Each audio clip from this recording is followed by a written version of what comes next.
We are back. Sure you get all the hair in. Adjust myself so you get all the hair. Yeah, all the hair.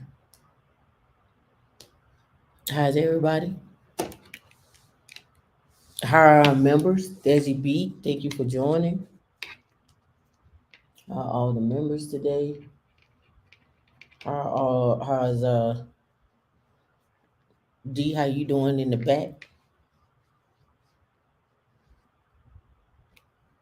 How your mama and them doing? Your cousins and them?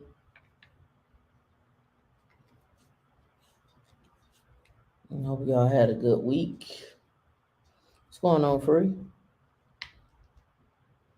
Free, I got your cash app coming to you. I got your hot five. I got five on me. I got your hot five. What's going on, Nancy? Free, you gonna be ready this week?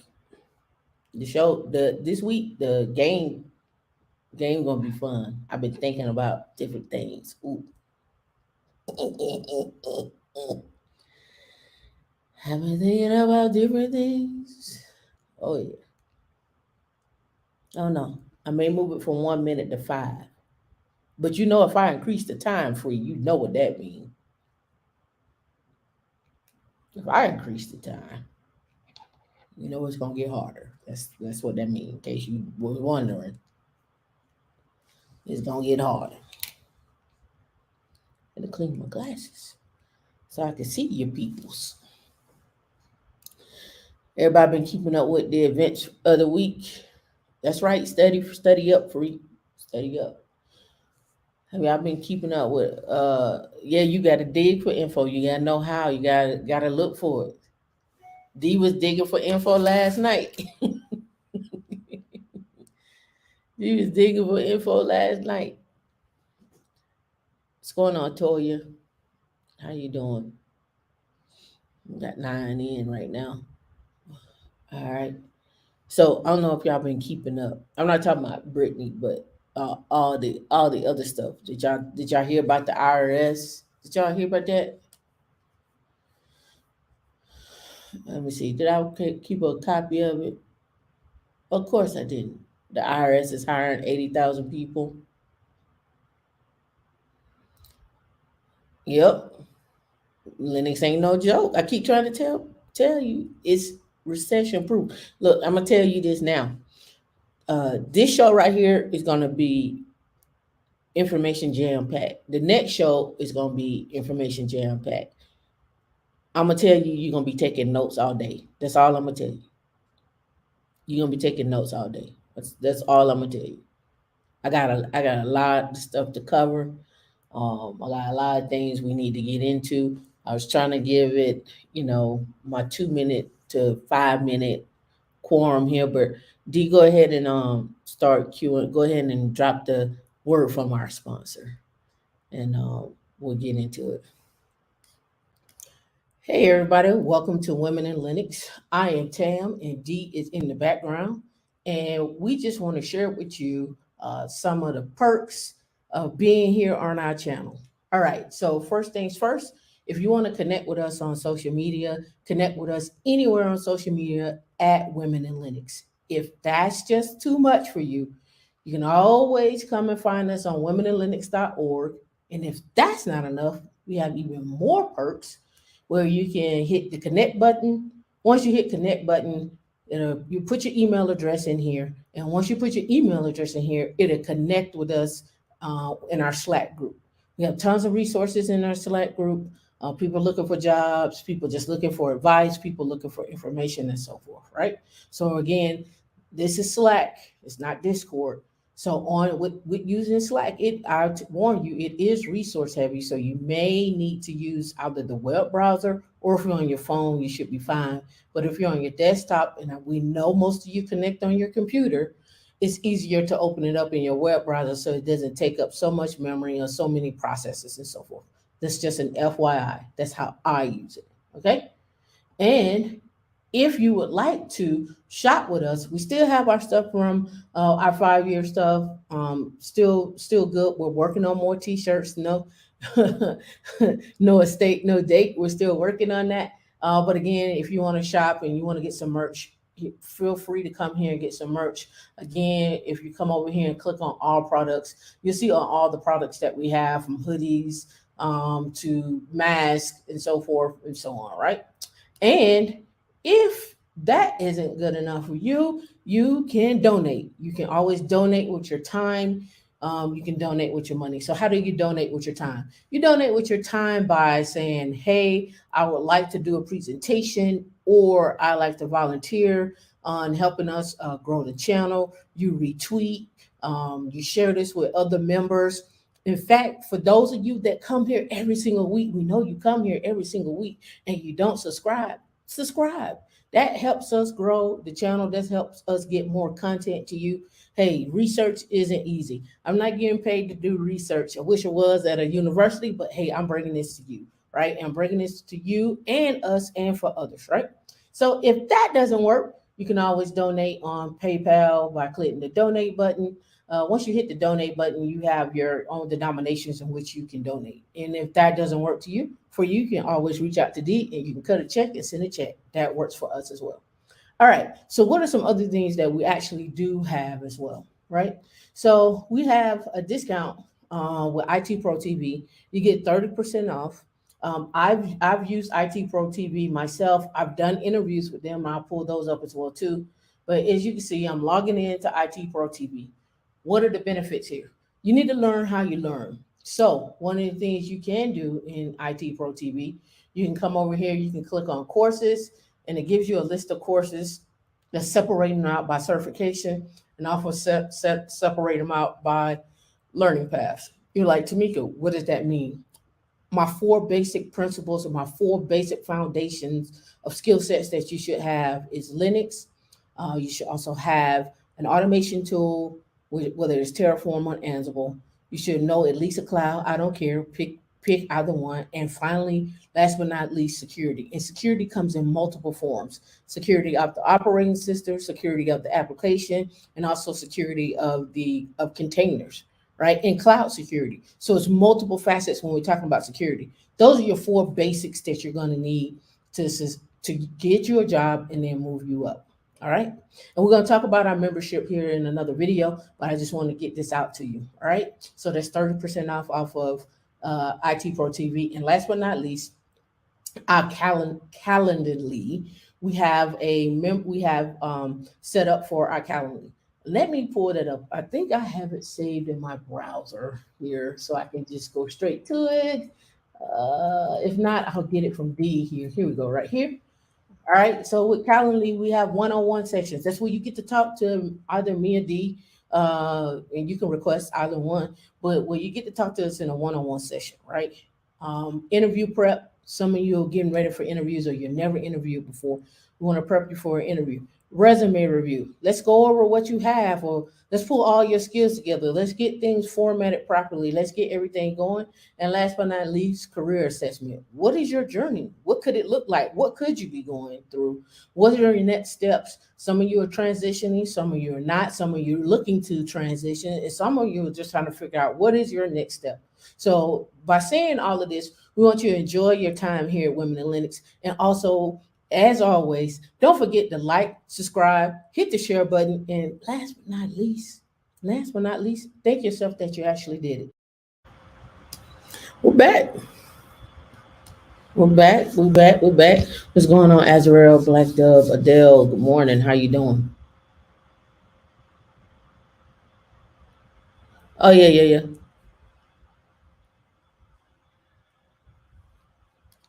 Uh, all right, yeah, D, I got that. So, what's going on, Augusta? How you doing? Welcome to the show. You got to come on Wednesdays. That's the fun time. This is information overload. You think I drop a lot of links in you think I drop a lot of links in Discord? You have no idea. All right, so let's get into some topics this morning. Some things I saw over the past week. Some information that, like I said, this is going to be really information heavy. is this is going to be really take notes heavy on a couple of things, um, a couple of thoughts and so forth. All right. So I think you all saw, I don't know if you did or not, you saw the IRS was trending on Twitter this morning. And I was like, oh, why is the IRS trending? What's going on with the IRS? So, yeah, my screen is shared. So the IRS is trending for a couple of reasons. One, they're hiring 87,000 new IRS agents. And if you have been paying attention, I told y'all to watch the IRS earlier this year and last year because remember, and you can go through Slack, and I pulled these links out of my out of Slack.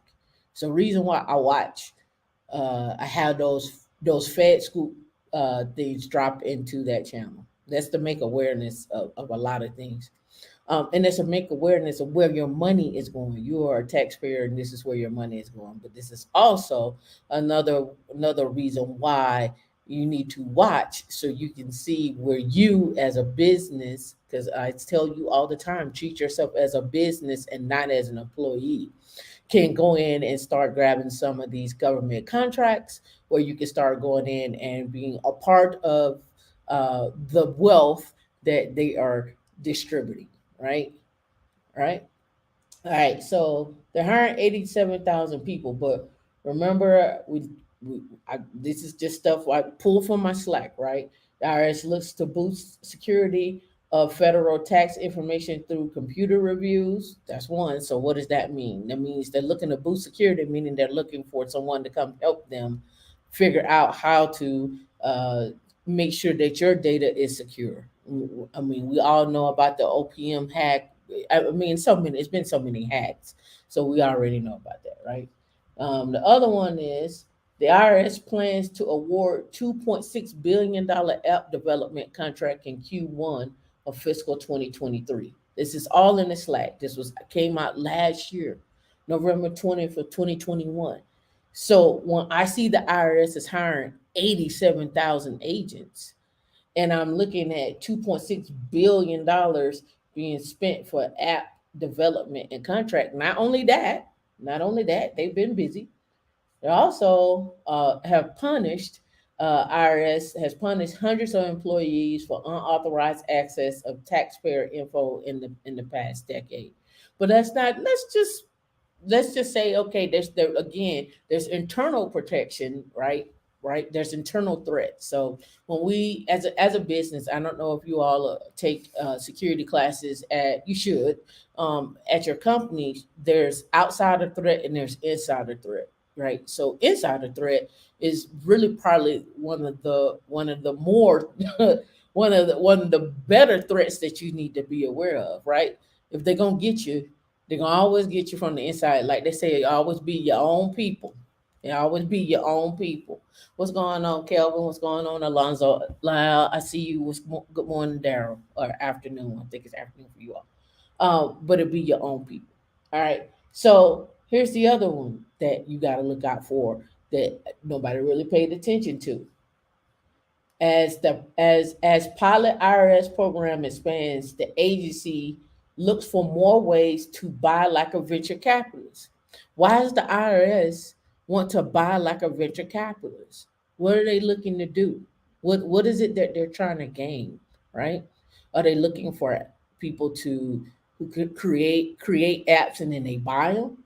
Well, what's the ROI on that? What are they looking to do? Just think about these things. Like all these links are in Slack. All these Fed Scoop links that I have right here, they're all in Slack. They're all in Slack. So I always ask you, what is it that they're trying to do? And where do you fit into all of this? On a $2.6 billion app, the security, the venture capitalists, what are they trying to do? Now you see the information come out. They packaged and economic ads 87,000 new IRS agents, right? Not only did they add 87,000, they're looking for 87,000 new IRS agents, right? This one too. This is the main reason why they were trending. The IRS bought $700,000 worth of ammunition in 2022. So you're hiring 87,000 agents, and you're putting out, and you bought $700,000 in ammunition. You got $2.6 billion in an actual app development and contract, right? And that's just Q1, because there's actually more. There's more money that was coming out for the IRS as well too. So again, moving there. Let me see. Let me see. Let me pull it up. Um, Hopefully it comes up, because I was looking to see if there was about their cloud migration, about their cloud migration. Uh, Let me look. And this is just what I pulled up on the IRS. And I think they moved their headquarters, right? I just pulled this up on the internet. This is free information. This is not no, oh, you're gonna get in trouble. This is like when you go cloud computing environment. This is about the IRS cloud computing environment. This is public information, right? It's on their website. I didn't like, oh my goodness, yeah, this is their information right here, right? And then this is how they got it laid out. Look, right? This is the resource stack, the security model, cloud provider, the agency, blah blah blah, all of this, right? Now, why am I showing you this? Because everybody always ask me, you always ask me, once you learn Linux, where can you go? And I keep showing you every week, week after week. You can use your Linux skills, your cloud computing skills, your security skills anywhere. I show you this every week, right? Right. Of course, the IRS has a cloud, probably a cloud on-prem cloud, and probably some of the stuff in the cloud. Depends on the data and the data that they need, right? So just again, this is right here on their website. I don't think D has this in the thing, but I think you may want to take a look at it. I'll drop it in the private chat, D, and if somebody asks for it or something like that for this cloud computing environment, you can shoot it out, right? What did you say, Alonzo? You said a lot of these revenue agents aren't getting inside info, and hiring managers in places like the IRS have issues with competent employees. Of course they do. Of course they do. Right. But I just wanted to bring this up because the IRS was trending on Twitter this morning. I was like, why is the IRS? I said, did they have another hack? What are they trending about? What's going on? So then I started going and digging through what everybody was talking about. Okay, they bought 700K in ammunition.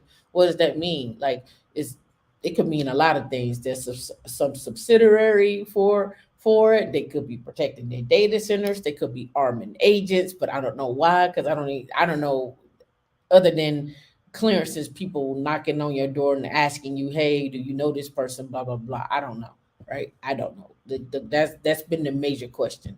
What are they doing with $700,000 worth of ammunition?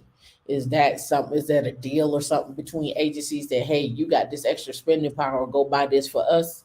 I don't know, right? But I just brought all this up. Yeah, government contractors, yeah. Yep. So I talk about government contracting all the time. Like I say, if you're not looking at yourself as a business and you're looking at yourself as an employee, you're gonna always you're gonna always get the short end of the stick. And when I say that, meaning when you go in for negotiations, when you go in for talking to your team members, your stakeholders, and so forth, understand the business and what you're getting into. Understand the business and what you're getting into. Next up on our list, I want to talk. I want to just bring this up because I haven't been bringing this up. Who is IPOing this week, right, or this month, we should say. And you can always go down to the IPO calendar on the NASDAQ to see who is IPOing for the month, or actually really for the year if they filed, right? And then do your own due diligence on these companies like ONFO, Freezer, and you ask, how do you do your due diligence? Well, you come over here to actually you can come over to Crunchbase. All right, you come over to Crunchbase and you can type in these different companies that are about to IPO and see what the history is. They should have their financials, their investments, the people, the technology. Hit up their website. Go look on LinkedIn. Again, do your due diligence to see if there's somebody you want to invest into. You may want to work for them. That's how tech stocks and jobs got started. It's like we kept seeing all these SPACs. You don't hear anything anymore about SPACs like we used to. At least I don't see it. I think my alerts probably stopped for SPACs. But again, as we continue to move in and out of tech, and it's just so funny because I've seen a lot of people talk about, nobody's talking about the tech layoffs. Nobody's talking about the layoffs that they're having in tech. Well, the Walmart is getting ready to lay off people. I don't know if y'all saw that. I get back to the IPOs, but I think Walmart's getting ready to lay off a ton of people. Walmart layoffs. You know, their financials just came out. They're laying off. Uh, they're laying off their corporate employees. They're laying off their corporate employees. Let's see. Walmart is laying off in the face of tougher economic conditions. You know, they had lost 11 billion, and stunning the retailers' growth. 200 people will lose their jobs. I can tell you who probably not losing their jobs. Walmart Labs. I can tell you who ain't.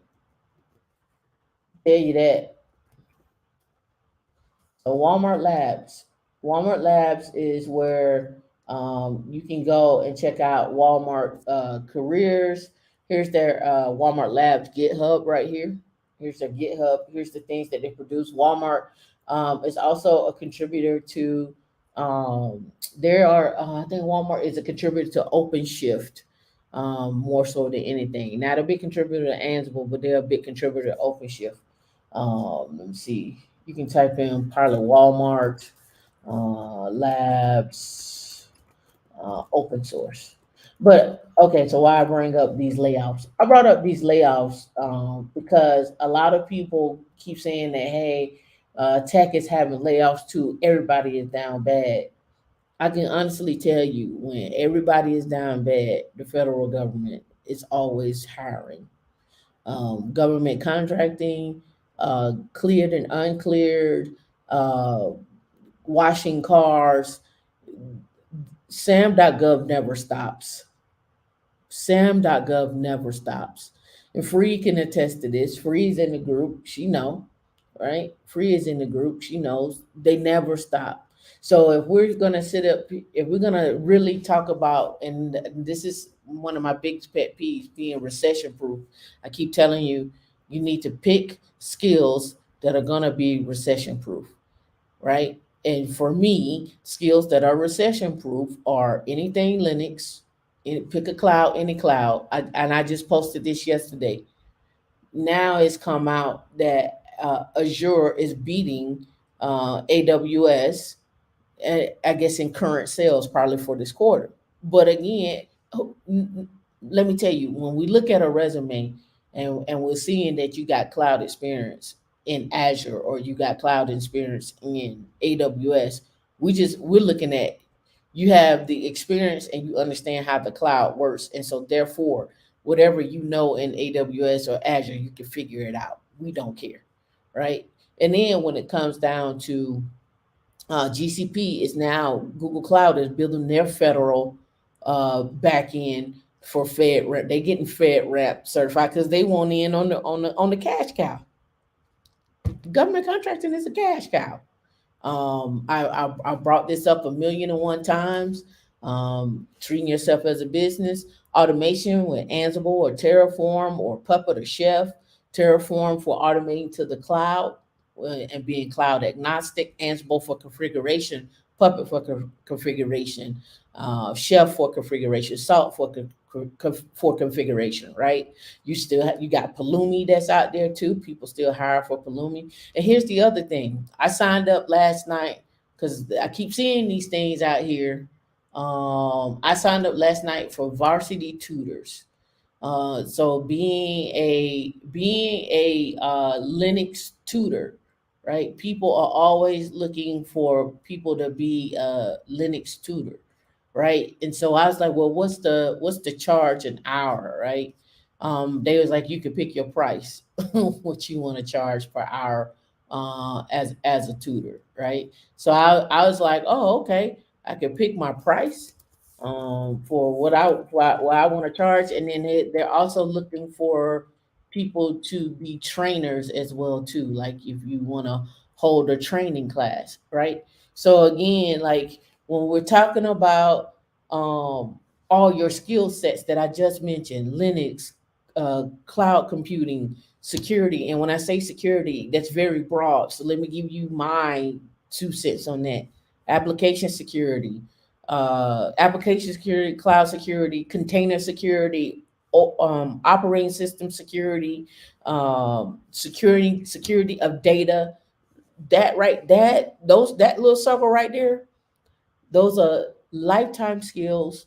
Those are lifetime jobs. Those are lifetime pays. And when I say lifetime, I'm talking 10, 15, 20 years of, I'm not saying don't reinvent yourself, but I'm just saying as a foundation, those are your foundational skills, and you stack on top of that. If you understand how to do government contract, if you treat yourself as a business and you start contracting yourself out, some people call it freelance and some people call it contracting. You can go on Upwork, I don't care. You can lend yourself to a nonprofit or something of that nature. Whatever the case may be, what I'm simply saying is make sure you have foundational skills, and those are foundational skills. Then you stack on top of that and treat yourself as a business, right? Even if you hire one of your friends or say, "Hey, I got this work that's coming in. It's $50,000, but I can't dedicate, 100% to it. Let me give you part of it. Can you do this part of it, of the work, right?" Again, you all got to start looking at this not from a perspective of like I'm doing this day to day. I'm on a mad rant right now. Wait till the next show, because the next show, I'm telling you, yeah, we're gonna get into it on the next show. All right. Oh man, what is that? That's something that's makeup on my thing. But on the next show, we're really gonna get into it. All right, so let's get back to it. The IRS, 2.6 billion in an app. It's actually more. I think the IRS is I think it's 20 billion for the contract overall for that contract. All right, so IPOs. I'm back. All right, IPOs. Um, we already know about these IPOs. You can come here, you can look them up. You can actually go on, like I said, you can go on. See, because these people reached out to me right here. Uh, and I said I was going to do a show on them. This group Komodo actually reached out to me, um, and they're looking for somebody to invest. Looking to some. I think they're on a Series E. Let me make sure they're the right ones. Then maybe this one on a Series E. And they asked me, did I want to invest? Now, I'll save this show for probably binary hustlers. Like, how do you go in and analyze a company that is pre-IPO, and how do you analyze this company, and how do you make sure, one, you got to be an accredited investor. That's why I always tell you to push yourself to 200K. That's why the 200K is important. That's what that comes from. Or you get your series 65 or series 7, or I think of the series 92, or you have $1 million in assets, or you in a net worth of 1 million. I think it's a net worth of 1 million and $1 million in assets, or you have managed the fund, right?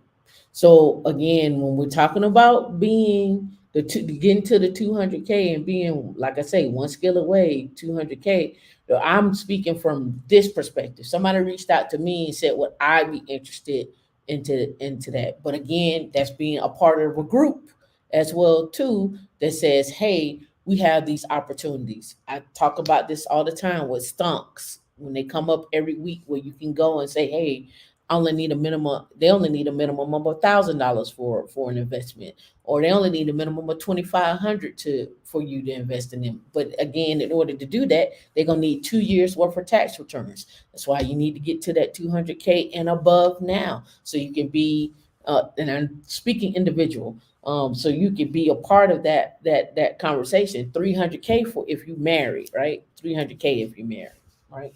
All right, so I'm just giving y'all what I have seen over the years and what that is a recurring thing, and understanding that we haven't even scratched the surface of creating a private equity fund, a hedge fund, and so forth.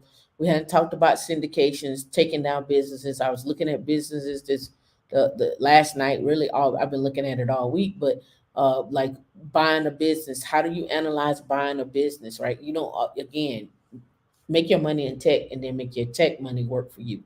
All right. So the next one up that I wanted to talk about too is Tesla is having their 3-1 split, right?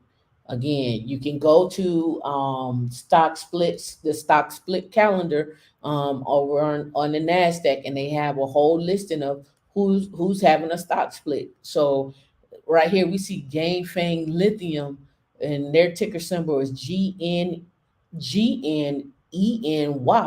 and they're having a 28-5 stock split, right? They have them up here twice, 28-5, right? And you can go and you can walk through here to see which ones have had splits, right? Tesla is doing 3-1, right? And remember, you got an EX date in which you need to be in. You need to have that stock before you can actually take advantage of the stock split. Drop a one in the chat if y'all understand what I'm talking about. Drop a one in the chat if you're understanding all that I've discussed beforehand, because we got a lot to go over. Let me get back to my notes.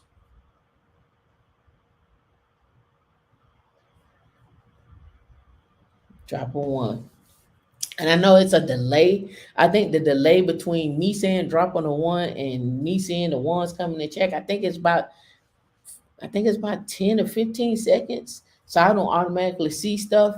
So when y'all come in, it don't come in for me right away. So it take a minute for it to come in. So I have to wait. So if there's a pause sometimes, it's because I'm waiting them 10 or 15 seconds for things to actually pop in, right? All right. So we talked about those. All right. So tech stocks and jobs. All right. We always talk about make your money in tech and then invest other places. And so me looking at stuff, I'm always like, where do these things come from? How did this happen? What's going on? So I was looking at my our guy Carlton Dennis, right? And then I had looked at I keep hearing about the Augusta rule, right? How many of y'all familiar with the Augusta rule and where it came from? Well, the Augusta rule actually came from the actual tournament, the actual golfing tournament, where people would come in town to Augusta and they would rent their places out to people who would come into town.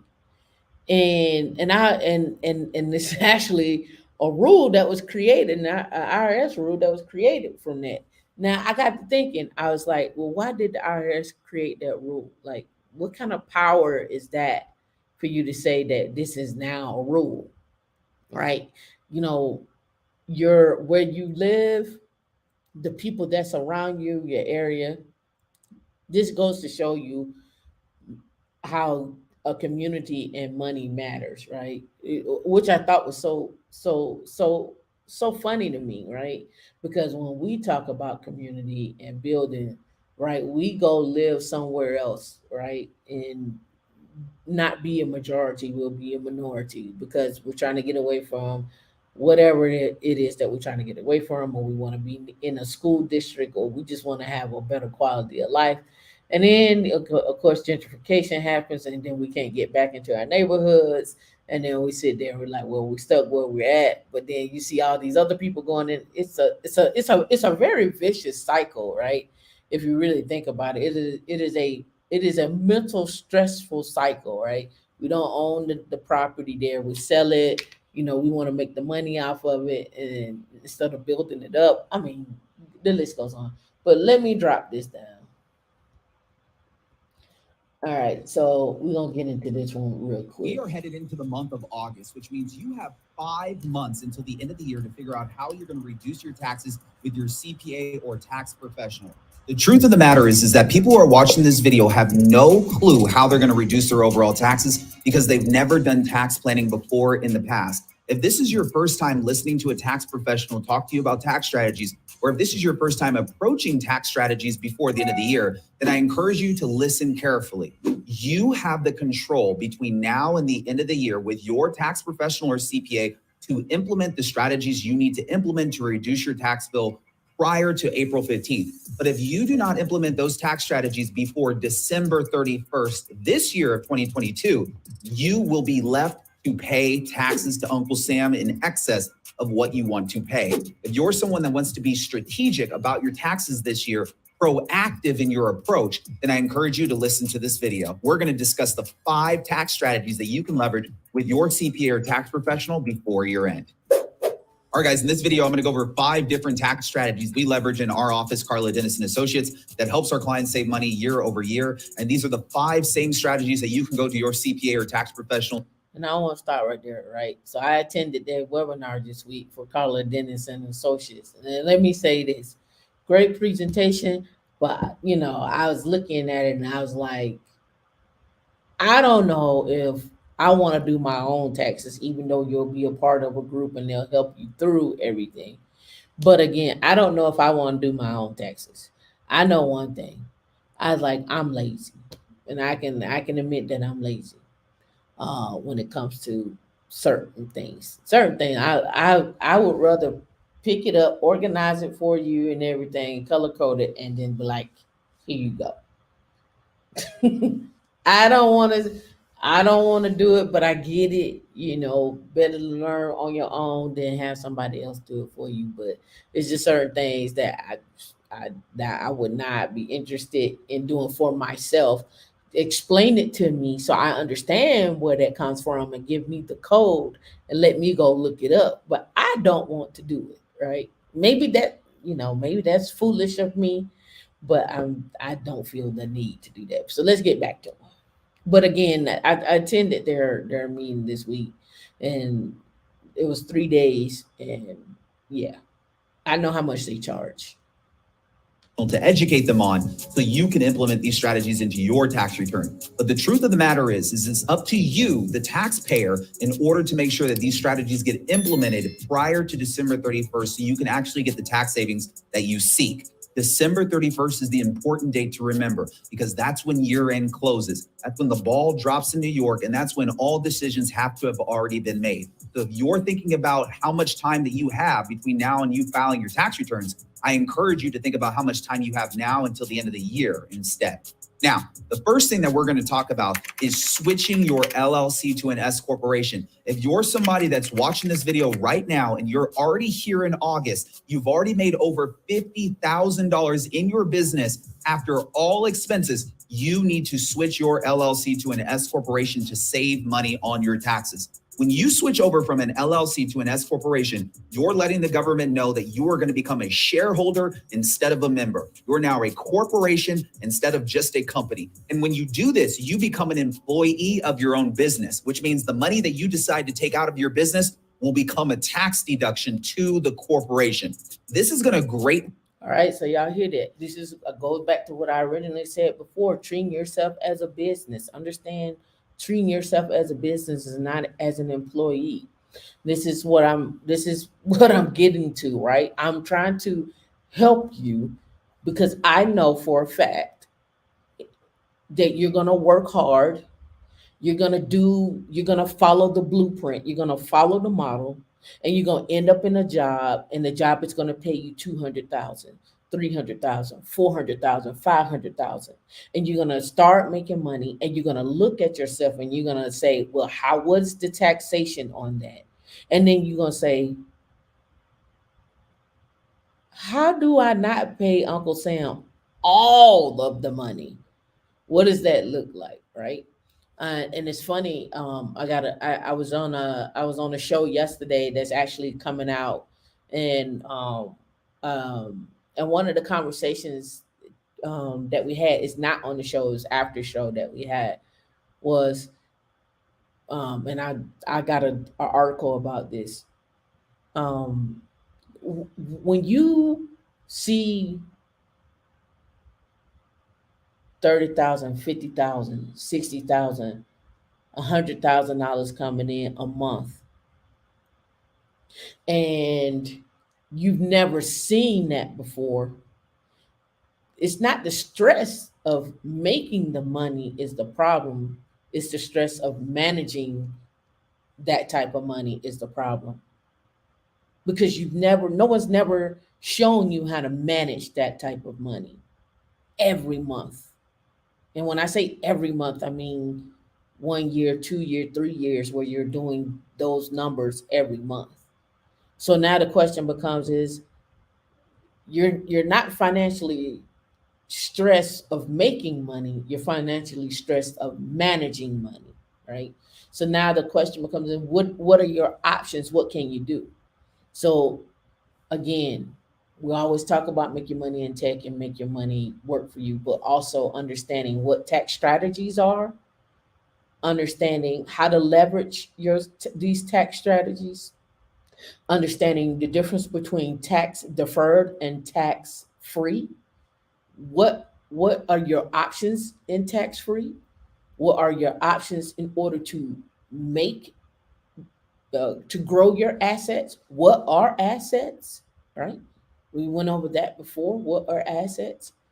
Should you be invested in a Roth 401k? Should you be invested in a Roth IRA?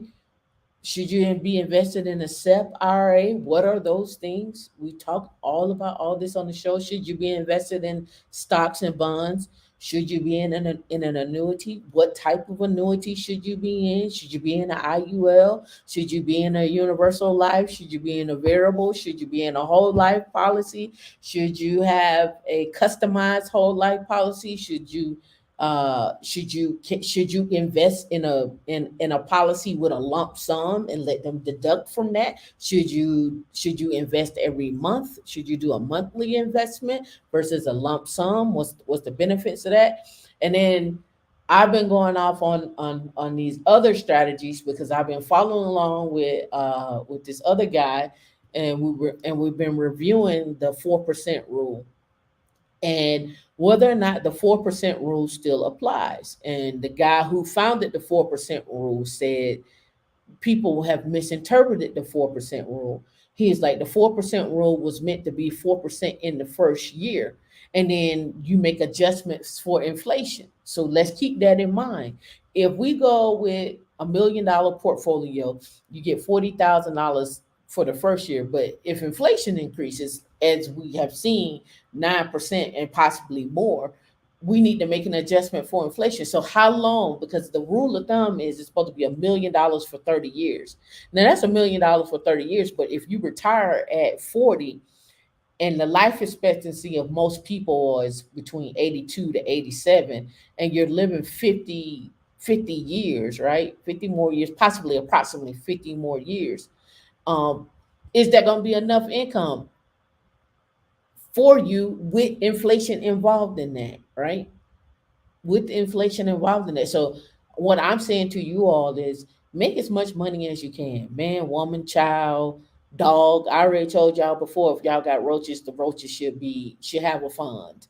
The roaches should have a fund. The roaches should be on Instagram posts, and they need to go viral. Whatever the case may be is, whatever's in your house that walk, live, eat, breathe, whatever, it all need to be making some money.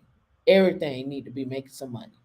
That's just my thoughts, right? So again, how are you all going to uh, manage the money, right? Because the stress can be overwhelming on managing that. So put things in place. And last but not least, I talked about this. We talked about estate planning. That's why we came out with the shirt, no estate, no date. One skill away from 200K. Like, stop going around. This is for men and women both. Stop going around and worrying about if somebody gonna take your stuff, right? Oh, I need to put where's the scene at D? Where's my way to exhale scene? Oh no, I wasn't waiting to exhale. It was Tyler Perry joint. With old girl talking about give me back my stuff. Don't take my stuff. All right, don't take my stuff. Again, when y'all are out here arguing and debating on like somebody getting your stuff, protect your assets. There are things out here in place that can help you protect your assets, right? Put it in an estate. Protect your assets. Why are we out here arguing over things that you can put in place to protect your assets, right? Yep. You said you started your research on the Monte Carlo method and satellite debris, and you was thinking women the list top to cover this. Yep, I covered it. I covered the Monte Carlo, right? We'll get into some other stuff that I found. Hopefully I have enough time about the barbell strategy. We'll get into that. But let's get back to what he's talking about because I really want him to explain it, and then we're gonna go look at the Augusta rule and how that actually came out, right? So let's go back. Help reduce your self-employment tax. This is going to limit the amount of 15.3% that you're paying into on your business's income. If you're somebody that has watched my videos before in the past, this is one of the biggest topics that I teach on is when to make the transition from the LLC to the S corporation. But once you've made the transition to the S corp by filling out form 2553 with the IRS, you're going to need to process payroll. So I'm encouraging you to get with your CPA towards the end of the year, right around October and November, to figure out what is your reasonable payroll going to be? What is your reasonable compensation going to be to yourself from your own S corporation? By determining your reasonable compensation, you will know exactly how much your business gets to receive in a tax deduction by placing you underneath payroll. This will help you save money on your taxes and will be one of the biggest reasons in why you avoid paying too much tax this year if you're an LLC owner. All right, guys, let's jump into strategy number 2. Code section 179 plus bonus depreciation. If you're All right, I want to pause right there because April, you didn't strike a nerve, but I just want to say some things. April, I'm not calling you out. I just want you to come into this space with an open mindset. You say you're broke right now. I don't know what broke means because broke could be you're at 500,000 and you may still consider yourself broke. I don't know, right? But what I'm simply saying is this: if you if you're determined to change the mindset and you want to build and you want to grow, this is the place for you. And I want you to get with people. I want you to join the Slack. I want you to talk to people in the chat. I want you to change the mindset and say, I'm I'm not broke. I'm just on a journey, right? When you change the mindset and look at it and like, okay, I'm just on a journey, and this is just temporary. I already know where I want to be, and I have a blueprint to get there. What it sounds like to me, just on that statement, you don't have a path, and you're not sure what that path looks like, and you need a little help with that, right? And I just want you to come in this space and be like, I'm on my journey. I'm on my path. But if you don't have a path, I can understand where that will come from. Right. So you're on a journey. You have to understand that. You're not gonna be broke forever. Right. At least in this space. That's not what I encourage. You're on a journey, but on that journey, you need to make sure that you have a plan in place so you know where you're going. And along that journey, and I think a lot of people forget about this, is there are people who have already walked that road or people that you need to put in place to make sure that you are on that journey and not by yourself. Because we get in these spaces and we try to do things by ourselves, right? And I always try to figure out, like, okay, Is this something that I need to do by myself, or is this something I need to go and ask someone, right? But sometimes you need to just take a step back, and sometimes we just got to humble ourselves and say, damn, I actually need to reach out to somebody, right? And one of the questions a lot of people have asked me, have I had a mentor? And again, I haven't had a mentor because I haven't seen anyone else in this space. But what I do is I do talk to people who are the 20 million, 40 million, 60 million, 100 million people, right? I do ask them questions. I do talk to them. And not saying that they can't be mentors. They can, but they just had a different path. Some people are in construction. Some people created a business. Some people sold a business. Some people are still in it. It depends, right? Depends on the person. But what I do take a step back. Whenever I get a chance to talk to them, I ask them what was their journey. Did they have somebody else around them? And normally what I find is people are just not creating money and just sitting there and like, oh, I'm doing XYZ. They actually talk about it to other people, right? And so they talk about what they're doing with others. If you look at a lot of these videos, and if you've been in networking spaces and so forth, is and this is something I looked at this week, and I know for a fact this works. Is one of the guys was on Bigger Pockets, and what he said, what he does is, if he has a deal that he wants to fund, or if he's just trying to get the word out there, on the plane he opens up his laptop, and he may edit videos, or he may be walking through a deal. And he said that ends up sparking conversation with people next to him or something like that. And that's how he get people to invest in his deals, or start recognizing who he is, or understanding the brand and what he's doing, and getting the word out there. Right? It's a trick. It's a trick. It's something to spark conversation. I know it works because I've done it before.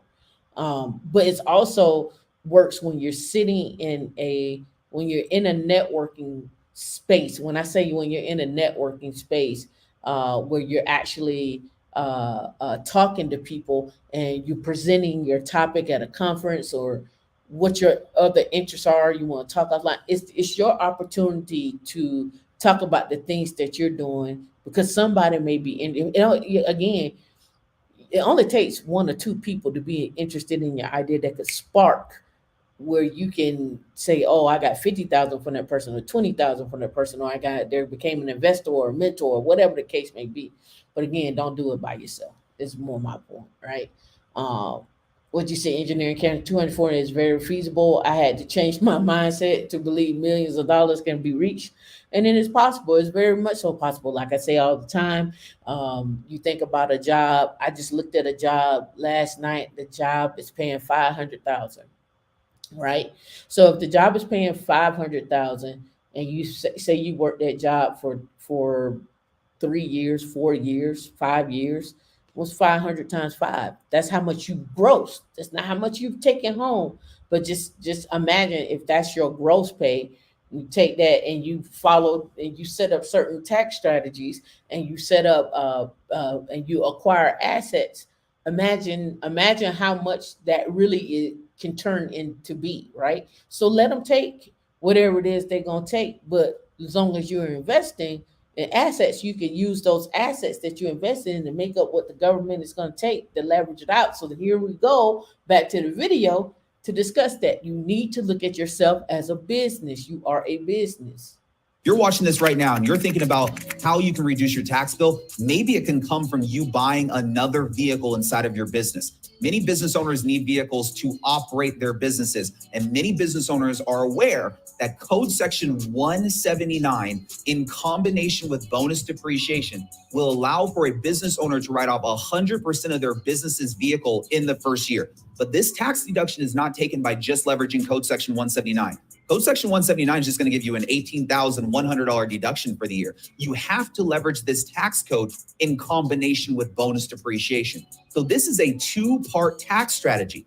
Once you purchase the vehicle, you can 179 it to claim the 18,100. But if you want to write off 100% of the purchase price of that vehicle, whether you've claimed OPM or not, whether you've taken out a loan or not, you're going to need to go ahead and make sure you're using bonus depreciation on the tax return, which means a conversation needs to be had with your CPA or your tax professional prior to December 31st to, one, make sure that the vehicle does have a gross vehicle weight of over 6,000 pounds, two, that it qualifies for the 179 deduction and that it's not on some other excluded list, and three, to make sure you understand your calculation for bonus depreciation. How much are you going to be able to actually offset if you write off 100% of the vehicle or only a percentage of the vehicle?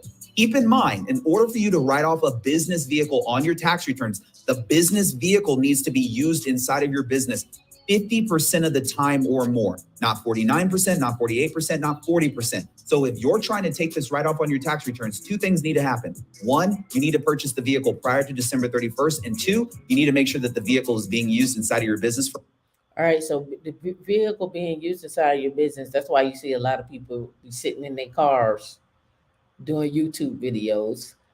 That's why you see a lot of people filming their cars in YouTube videos. That's why you see a lot of car videos out here.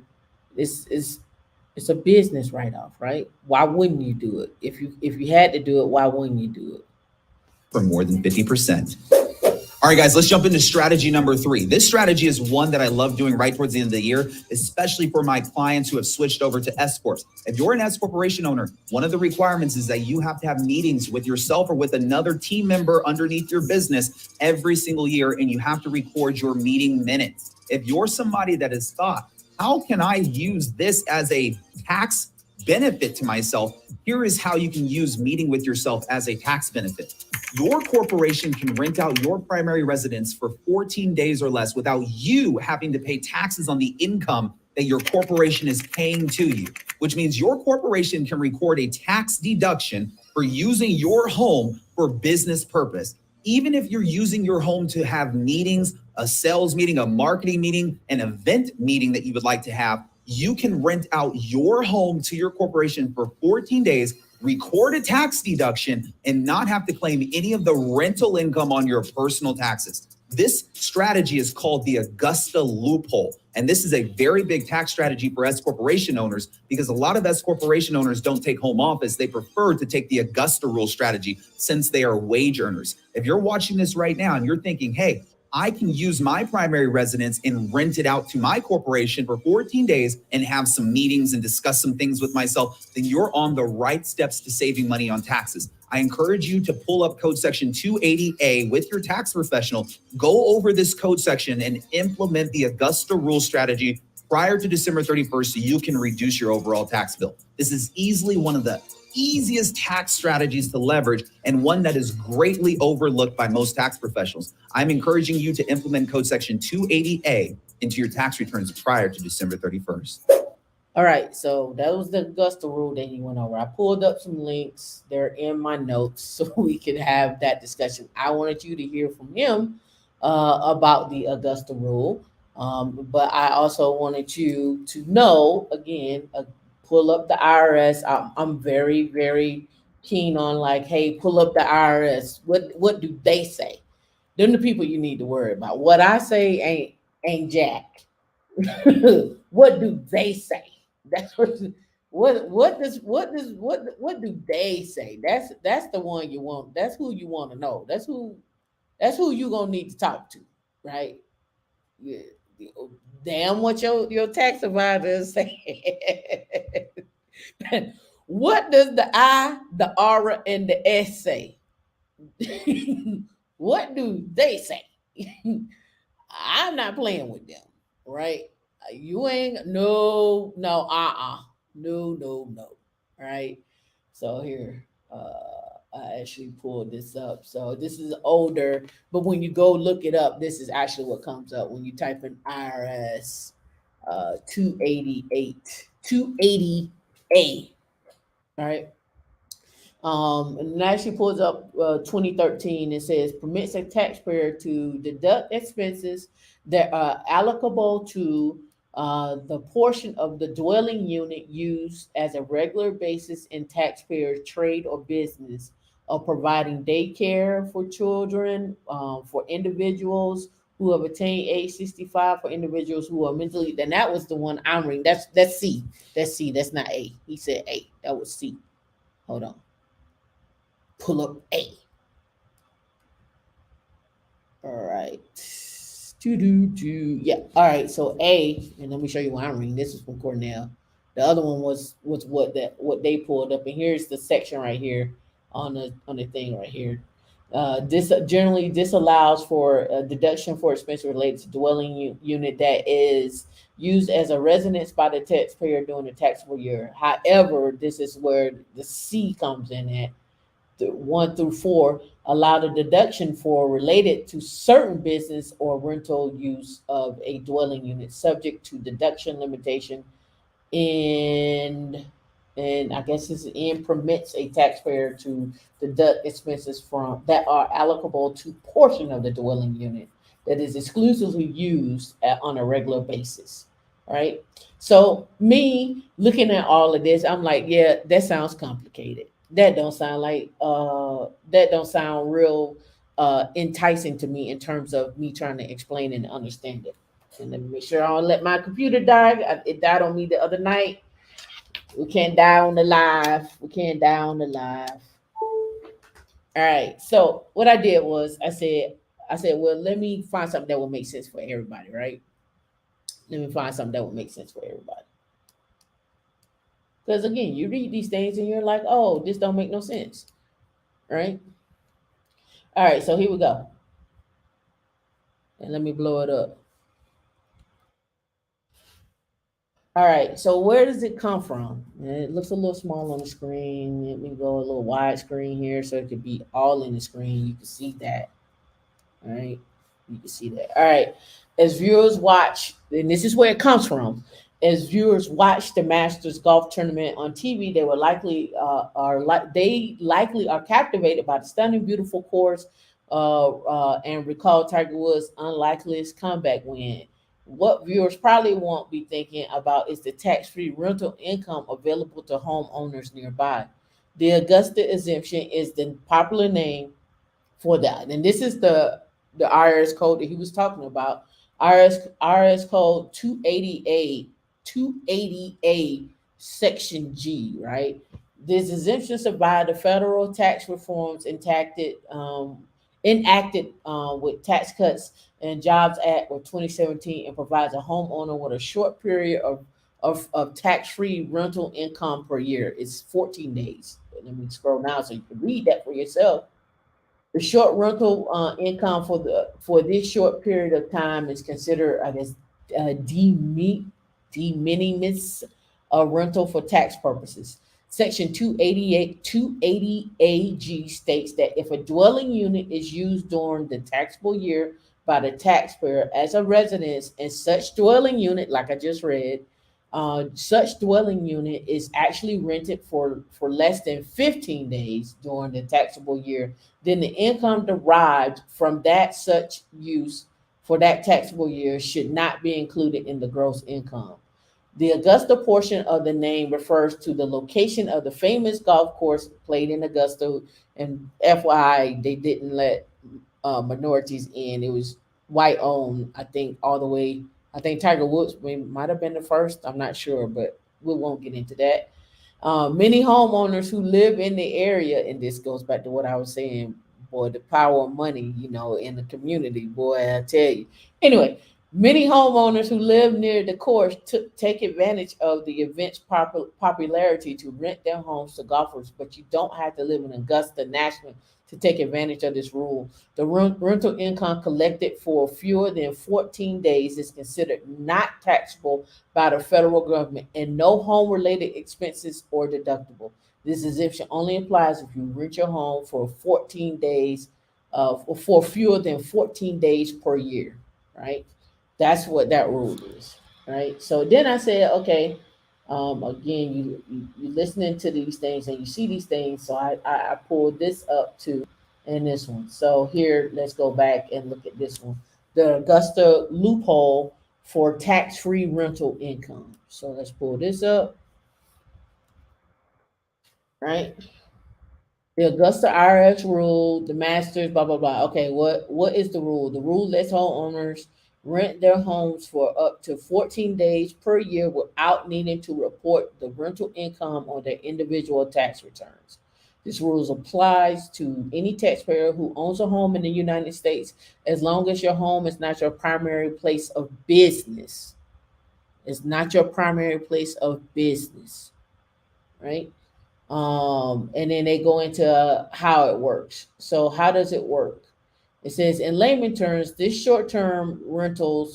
means short-term rentals of a personal residence are not taxable. Of course, with all the tax laws, there's some fine print worth noting. And let me pull this up so y'all can read it online, right? To qualify for the exemption, the taxpayer must be renting out a dwelling unit that they use as a personal residence. This means renting out a house or an apartment, a condo, a mobile home, a boat, or similar property may qualify for exclusion as long as the taxpayer uses the dwelling unit as a residence, right? So those short-term rentals, remember now, here's a those that live in apartments. This you can use this. This what this is saying. Don't seek advice from me. Don't seek advice from nobody but a certified CPA and the I, the aura, and the S. Those are your peoples. All right. I'm just here to report information on what is possible and things that you may not have known. Right. So what I'm saying is, if you're living in an apartment like myself right now, because my house is in Florida, it will be a great opportunity to go on a vacation for 14 days and rent your place out. Now hold on. I'm fully aware of monkeypox. I'm fully aware of COVID. But if you have the opportunity to have somebody to come in and just desanitize the place, whatever sheets and whatever that was there, toss them, burn them, throw them in a fire pit, lock up parts that you don't want somebody to go in. All right, why wouldn't you? Engineering cannabis, it didn't say that the person couldn't be a relative. It just said you rented the place. So I'm sure you have to do proper things such as create a rental agreement so it looks like a contract, so forth and so on, and then say, hey, I rented this place, I rented part of this section here for X, Y, and Z. And also part of your income, your taxable write-off is you use part of your home as a business, in terms of your home office, right? In terms of your home office. So this is just another add-on to that. I'm just adding on to what's already there, in case you didn't know, right? So the next one is the Augusta rule. IRS exemption applies to the owner's primary home, secondary home, and vacation homes. And vacation homes. All your homes. Expenses related to the rental of these properties are not deductible. The 14-day restriction is cumulative and does not need to be consecutive. So you can do 4 days here, 5 days there, 6 days here, whatever that's going to be equal to 14, right? For example, if you live close to a popular wedding venue, you might want to rent out your home to guests of different weddings throughout the summer and the fall, as long as you don't exceed the 14-day rule limit in a single tax year, you can qualify, right? The rental price must be reasonable for that location on that date. For example, if you live in Los Angeles near the SoFi Stadium, your home may be rented for $150 per night. Now I'm gonna pause right here. Now, just my random thought. how many apartment locations have places near uh, like a SoFi Stadium or it used to be it's not the Staples Center anymore. Is it? It's still Staples Center. Anyway, any sporting events facilities, and they have. I don't know if you ever went to an apartment and you can rent an apartment, and if you have people that relatives that are coming in town, and you live in an apartment, you can rent the apartment that they may have on site for people to come and stay while they're visiting you. Now the question becomes is, do these companies, and I'm going to say yes, do these companies put these places up on sites for people who are coming in town for a sporting event and rent them out to earn money? You don't think they do that? I think they will probably do that. I think an apartment building would do that, right? All right. So it says your home may be rented for 150 a night on an average day. However, in the days leading up to 2022 Super Bowl, you may be able to charge 500, 700, or even $1,000 per night for a rental due to the increased demand. As long as your rent prices are comparable to the market, it should qualify for the exemption. How should you report the exempt rental income on your tax return? When filing your tax return, there's nothing special you need to do. Simply do not report the rental income to the IRS. In case you get questioned, be sure you have detailed records of your rental. You should be able to prove that you own the home at the time of the rental, your rates were at market rent, and that you use your home for personal use during the tax year. Should you use the Augusta rule, and when? Who should use the Augusta rule and when? The Augusta rule can benefit just about any taxpayer because the Augusta rule is an income exclusion. It is available to all taxpayers regardless of filing status or income level.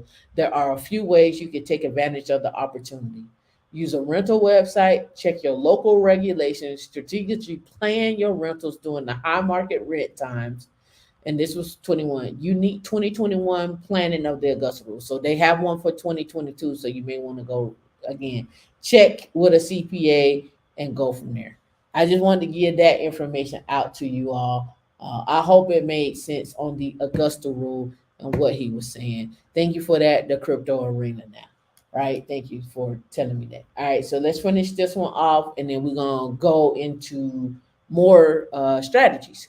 Let me know that if you are willing to try this, say yes or no if that's something you would be willing to try, and go in there. Thank you, Miss Phoenix, for paying your tithes, your tech tithes and offerings. We appreciate you over here. Some of the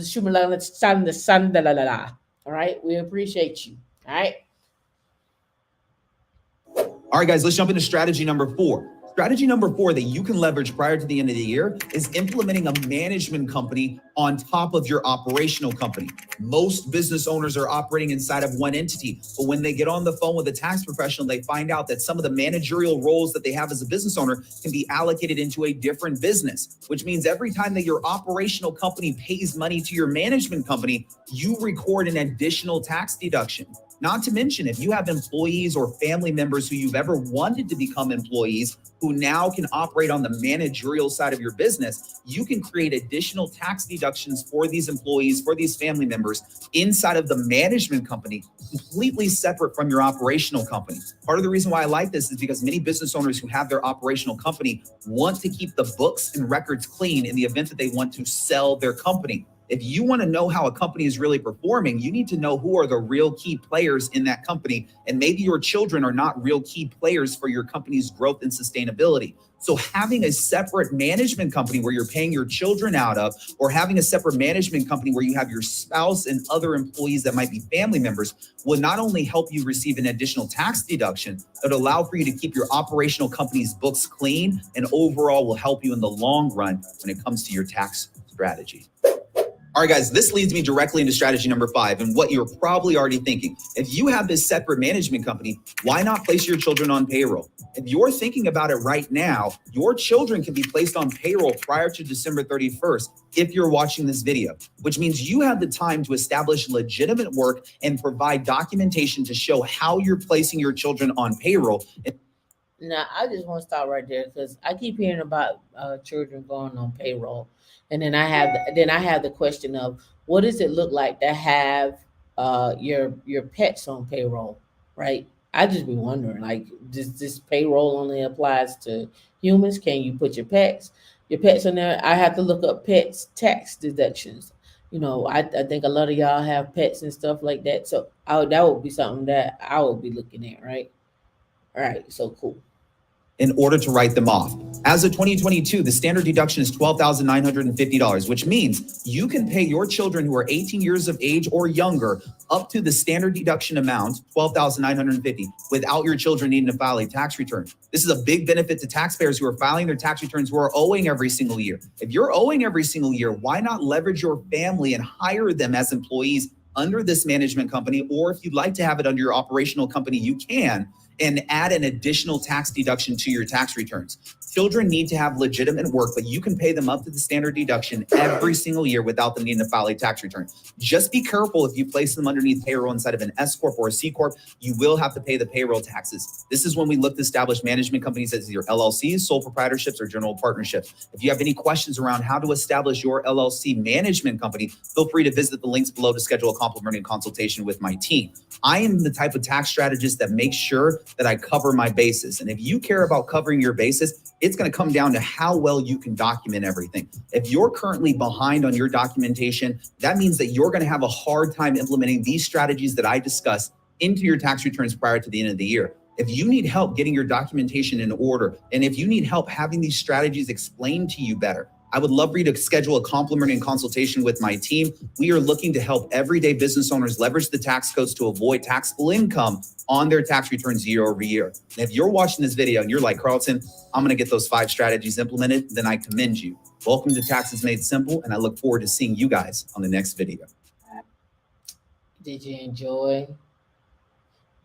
All right, so next up, strategies, right? So me just wandering around on the internet, like they say on Obama's internet. I was like, oh, I've been seeing these little videos, and I'm like, what is this information here? So I found this, right? I was following a guy, and they would start talking about bond laddering, and I was like, what is bond laddering? So this is new information for me. I'm gonna give the caveat. I don't know everything. I just been watching videos, and I've been picking up different strategies. Bond laddering, the barbell investment strategy, because I'm trying to make sure I give you as much as I can. You decipher what you need and what you want, and go talk to.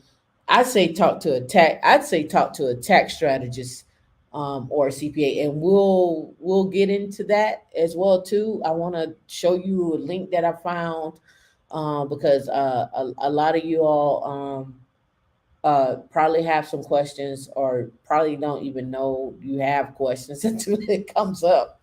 All right, so what is bond laddering?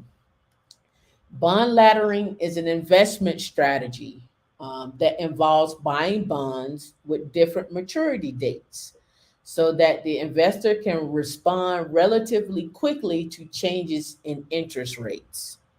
It reduces the excuse me, it reduces the reinvestment risk associated with rolling over maturing bonds into similar fixed income products all at once. It also helps manage the flow of money, helping to ensure a steady stream of cash flows throughout the year.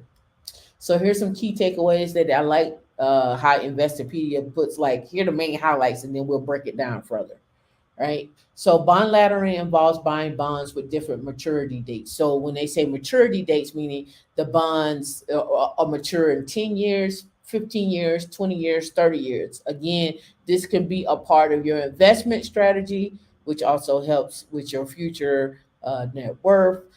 Also could be a part of your tax strategy as well too, figuring out where does this fall. Is tax deferred? Is it tax free or tax now? You have to figure that out on your research here, right? So we'll go more into it. right? By staggering maturity dates, you won't be locked into any particular bond for a long duration. The idea is to diversify and spread the risk along with the interest rate curve to hedge against the idiosyncratic or syncretic moves in rates. The strategy is employed by risk-averse investors looking for income over growth, right? How bond laddering works. A bond investor might purchase both a short-term bond and a long-term bond in order to disperse the risk along the interest rate curve. That is, if the short-term bond matures at a time when the interest rates are rising, the principal can be reinvested into higher yield bonds, right? Generally, it says here, generally a short-term bond matures in less than 3 years. So they treat short-term as 3 years, and I'm assuming probably long term, maybe 5 to 10, right? If the interest rates have hit a low point, the investor will get a lower yield on their reinvestment.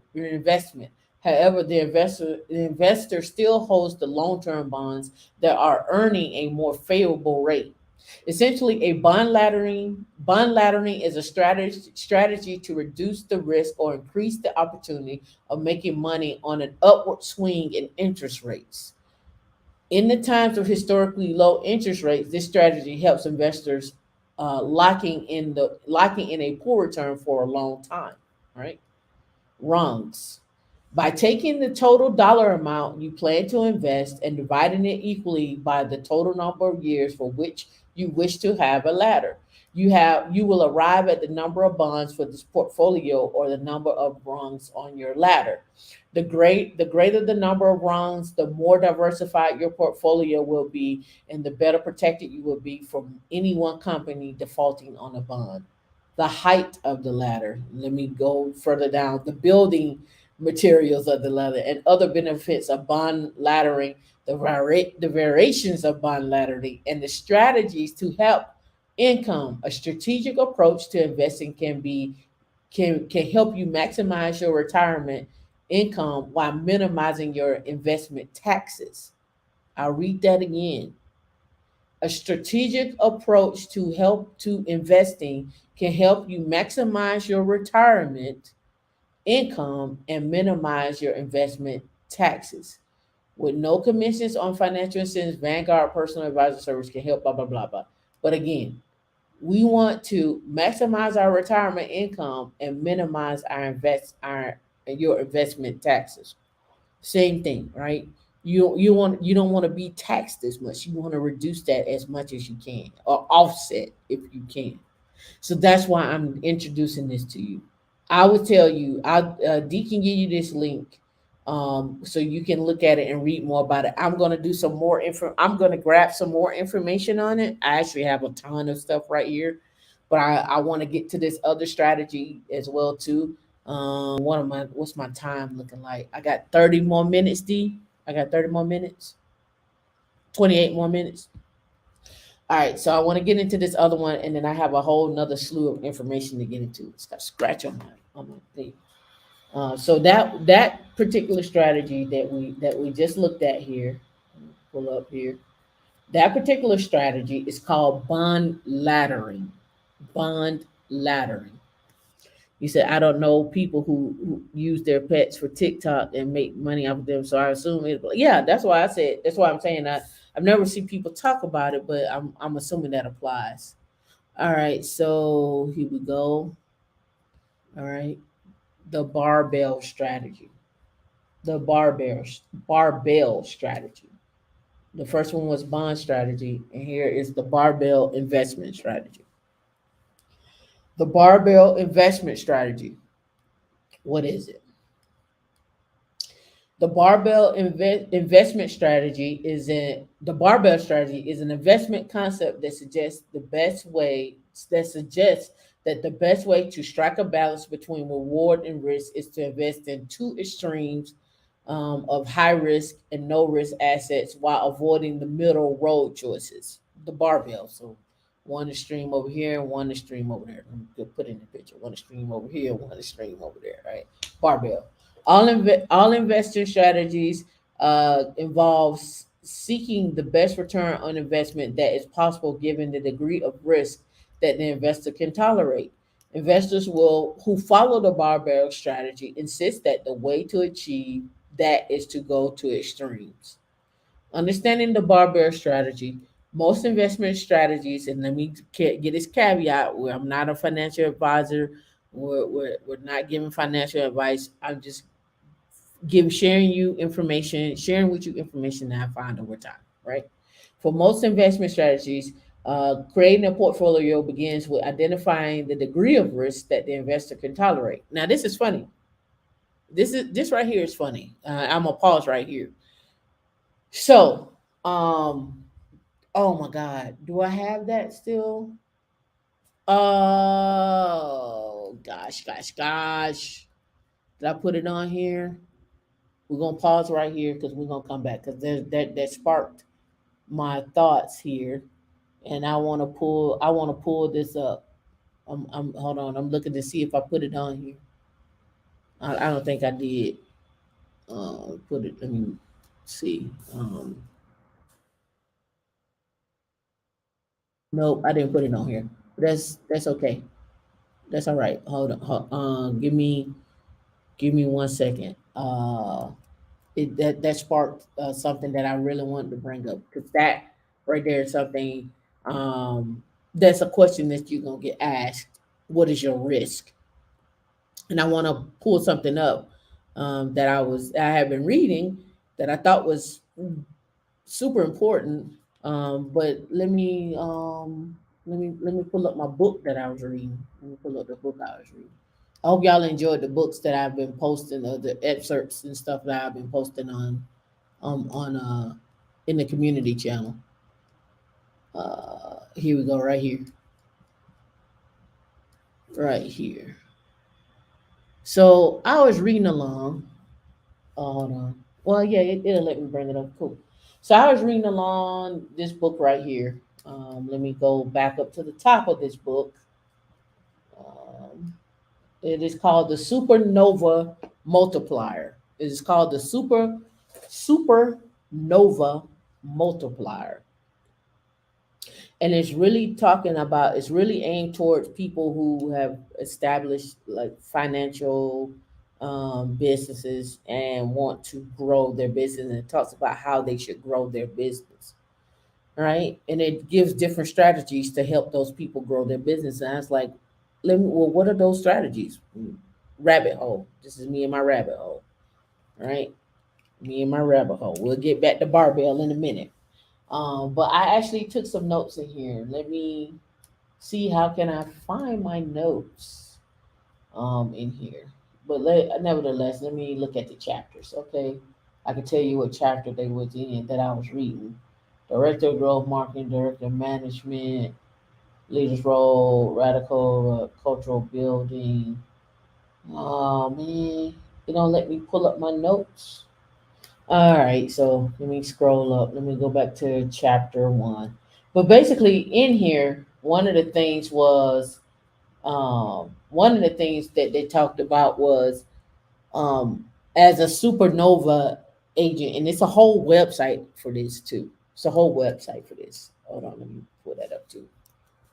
Supernova financial plan, right here. Supernova technology wealth lending provider, right? It's a whole thing out here. Supernova consulting, right? They got a whole slew. Here's the guy. This is the book I'm looking at and I'm reading. Here's the one on supernova advisor teams and so forth, right? Advanced learning, like there's a whole thing on it, right? So I was looking through the book, the supernova multiplier, the supernova multiplier, and let me see where I have my notes because I highlighted stuff. But basically, one of the things they talk about, because you're gonna get asked when you're talking to tax strategists or in somebody who's doing insurance and stuff, they're gonna ask you what's your risk. And when you go into these, even when you go into the platforms like a Charles Schwab or If you're doing targeted index funds or whatever, everybody is always asking you what your risk is. And so what they say is stop asking people that. And I was like, yes, stop asking me that. Stop asking me what my risk is. I'm coming to you for you basically to tell me what my risk is, right? And they actually get in a little into this. And let me see if I got my notes highlighted in here. And I'm just gonna have to scroll through here and just bear with me as I scroll through. It may not, oh, here we go right here. Right. Here we go right here. I know I had notes in here. All right, so this is under the director of implementation in this book. It's called the second star. It's 5 stars. And it says if the director of planning is the doctor, the director of implementation is the pharmacist. They're giving a scenario. Oh, this it looks kind of small on the screen. How can I blow this up? That's a little better. All right, and it says that they make sure the client's plan is executed as unpleasant as it can sometimes be, that the patient client takes their medicine. So they said implementation is a significant role in a healthy supernova practice. This person is responsible for developing and delivering the client's supernova investment strategy, right? And it says which begins with the risk tolerance but doesn't end there. Risk tolerance is a feeling. Smart planning works from more than feelings and opinions.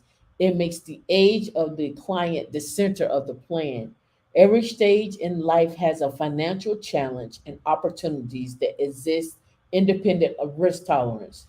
First, a supernova advisor incorporates smart planning to make sure that the strategy is in perfect sync with the client's stage of life. Second, the director implementation supernovas the investment process. And finally, the director of implementation also derives that the office's 24-month calendar. This is an organized set of conversations that happen at set times with every client.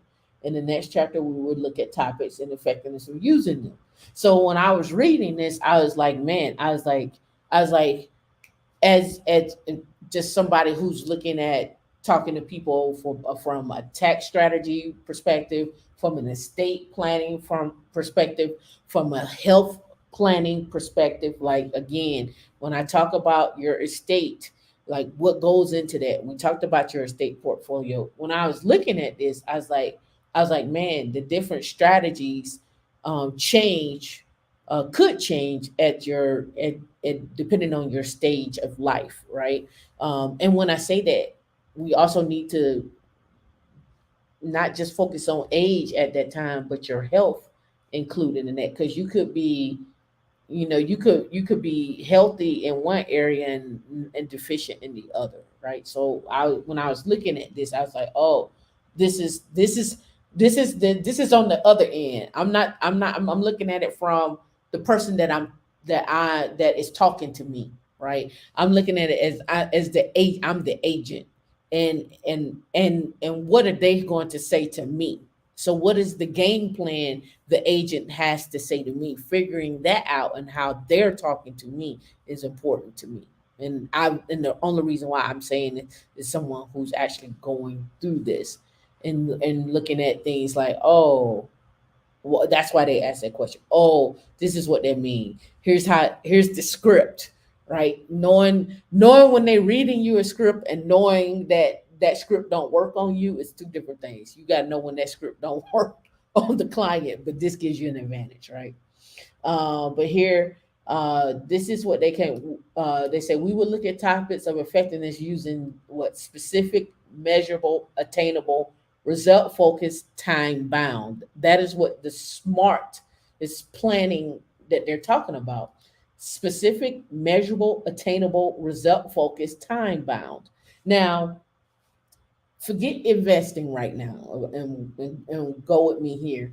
I also looked at this as this is a great way for you that are learning how you can incorporate this same thought process into your journey into DevSecOps, security, cybersecurity, cloud security, whatever that may be.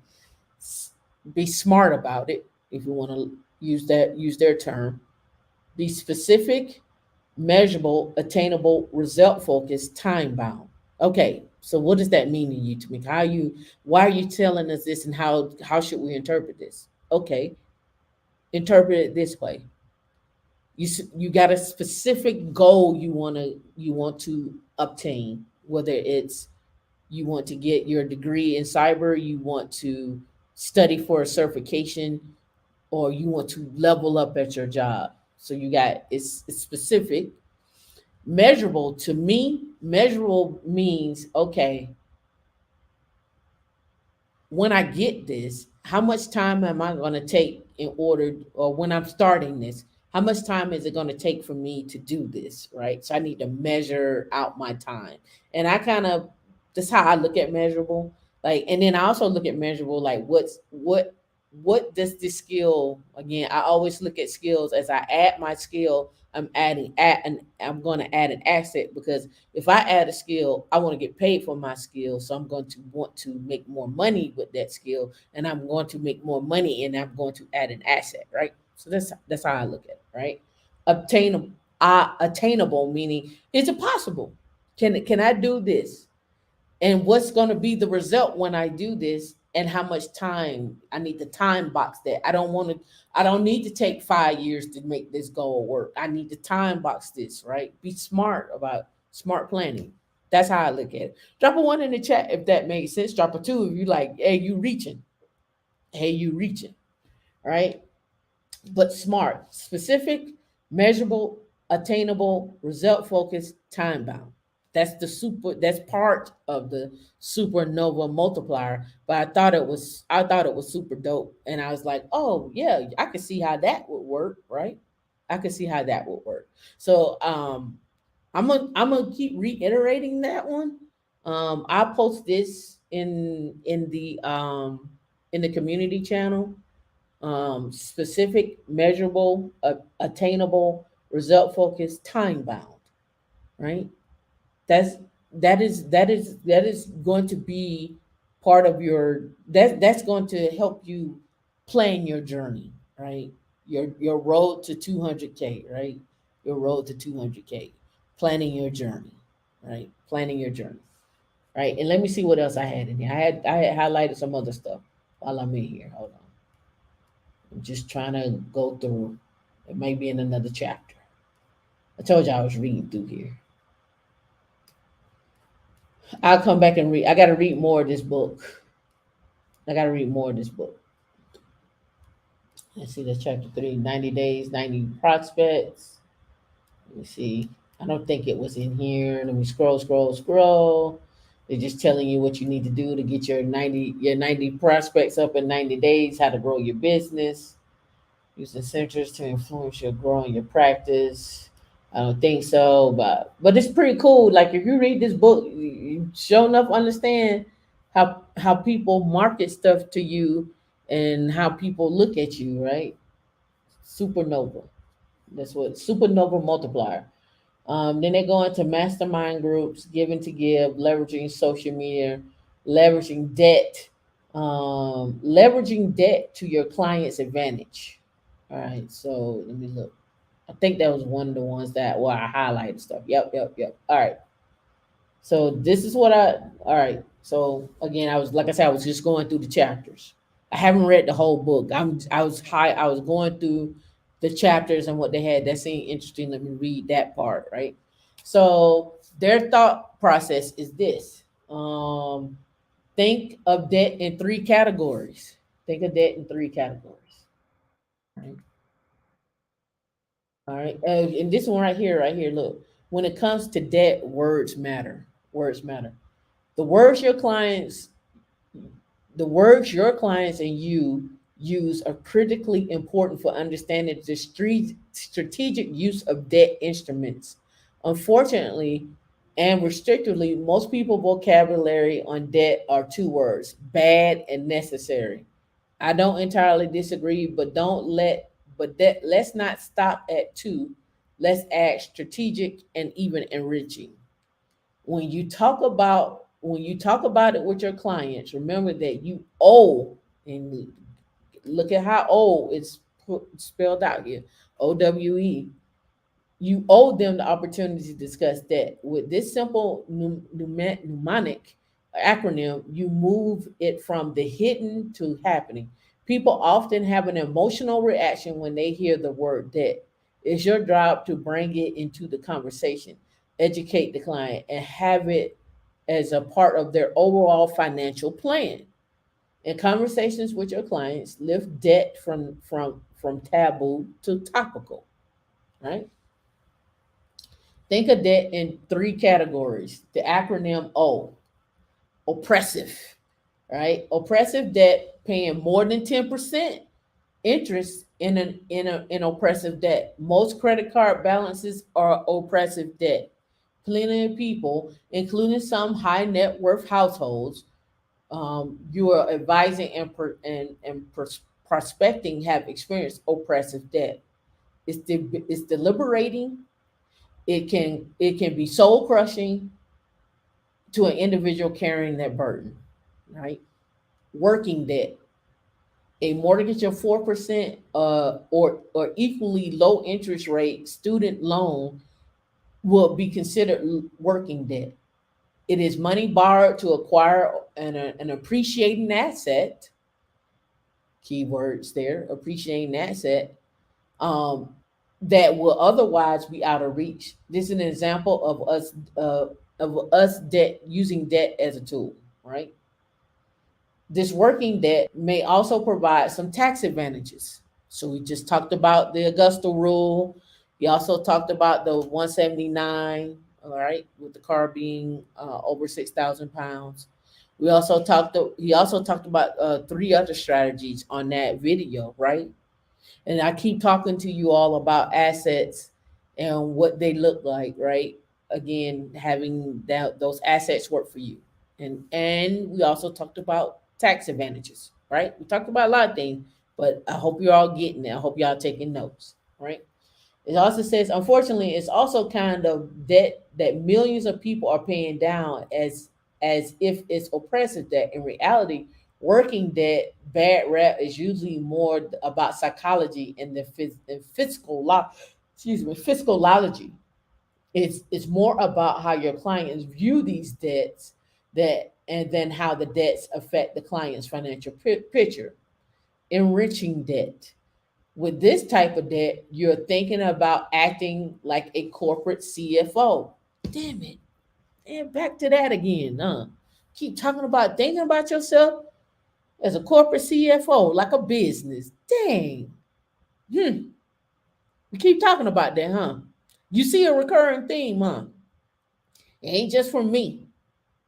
Not just from me. All right, so you take on this debt by choice and you can pay it off at your convenience. This kind of debt is strategic and it creates possibilities for asset growth. D, do I need to say it again for the people in the back? I do. D say I need to say it again for the people in the back. All right, let me say it again. It says enriching debt. With this type of debt, you're thinking and acting like a corporate CFO. Lord Jesus Christ. D, I think we should just end the show now. We should just end the show now. End the show now, D. Just drop, mic drop. Just end the show now. Should we end the show? Do we need a break? Let me stop. We should end the show. I'm gonna end the show. I think I said too much today. I talked a lot and I said too much today. I think I said too much. I think I have. I think I said too much today. All right, let's get back to it, D. We'll give them a little more. All right. All right, so let's get back to it, D. All right, so acting like a corporate CFO. You take on this debt by choice and you can pay it off at your convenience. This kind of debt is strategic. It creates possibilities for asset growth. Creates possibilities for asset growth, right?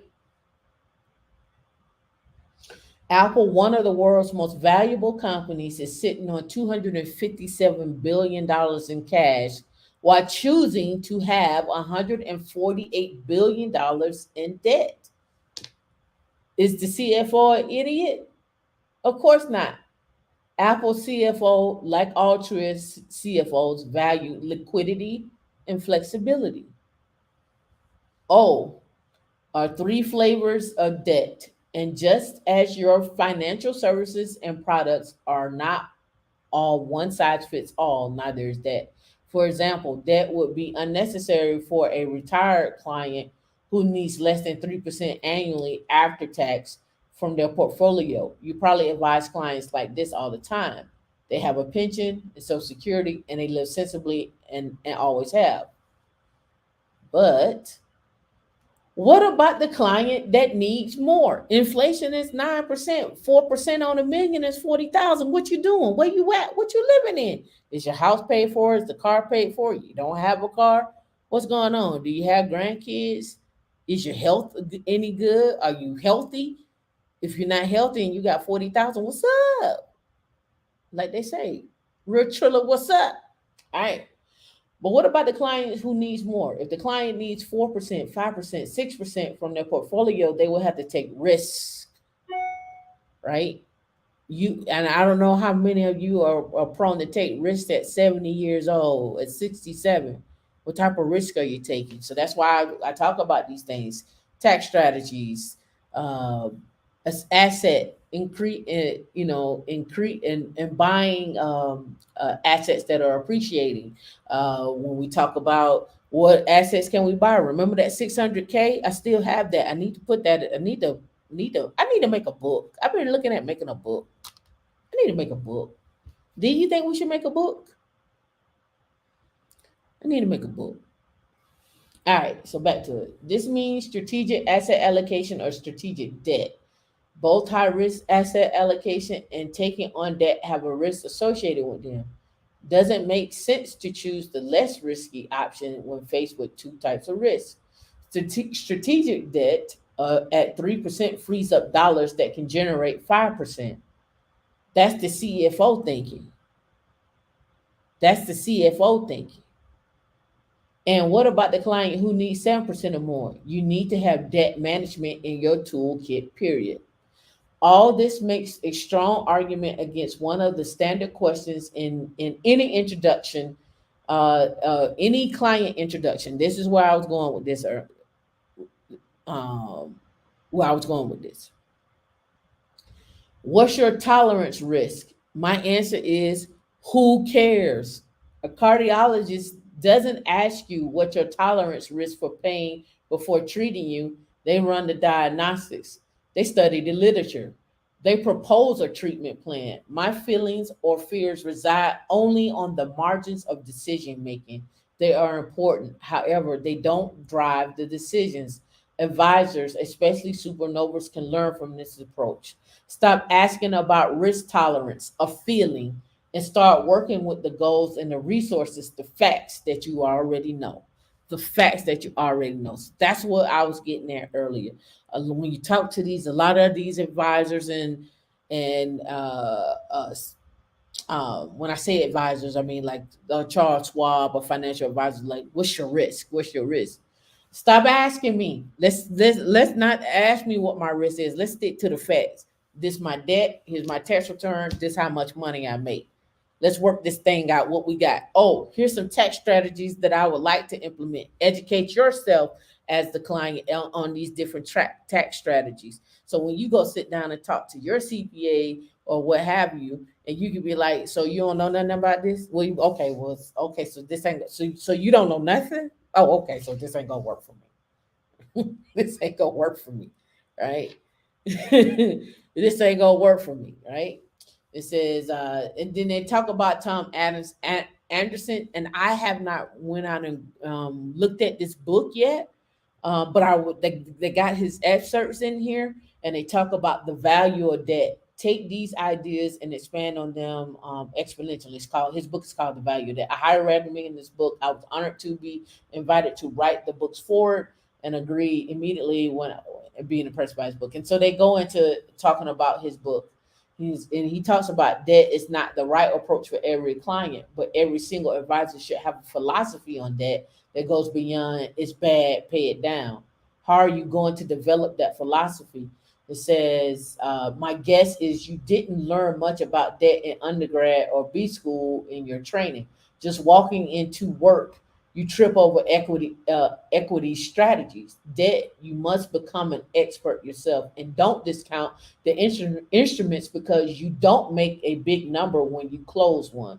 Because if you don't close it, another institution will. And while they are working the application, your clients will hear all kinds of sweet talk on discounts tied to assets with the bank. What's more, every one of those assets will be right there in the file. Your statements, other assets, everything. You want to know what someone owns, have them fill out a loan application. Debt strategies, you can see I was reading.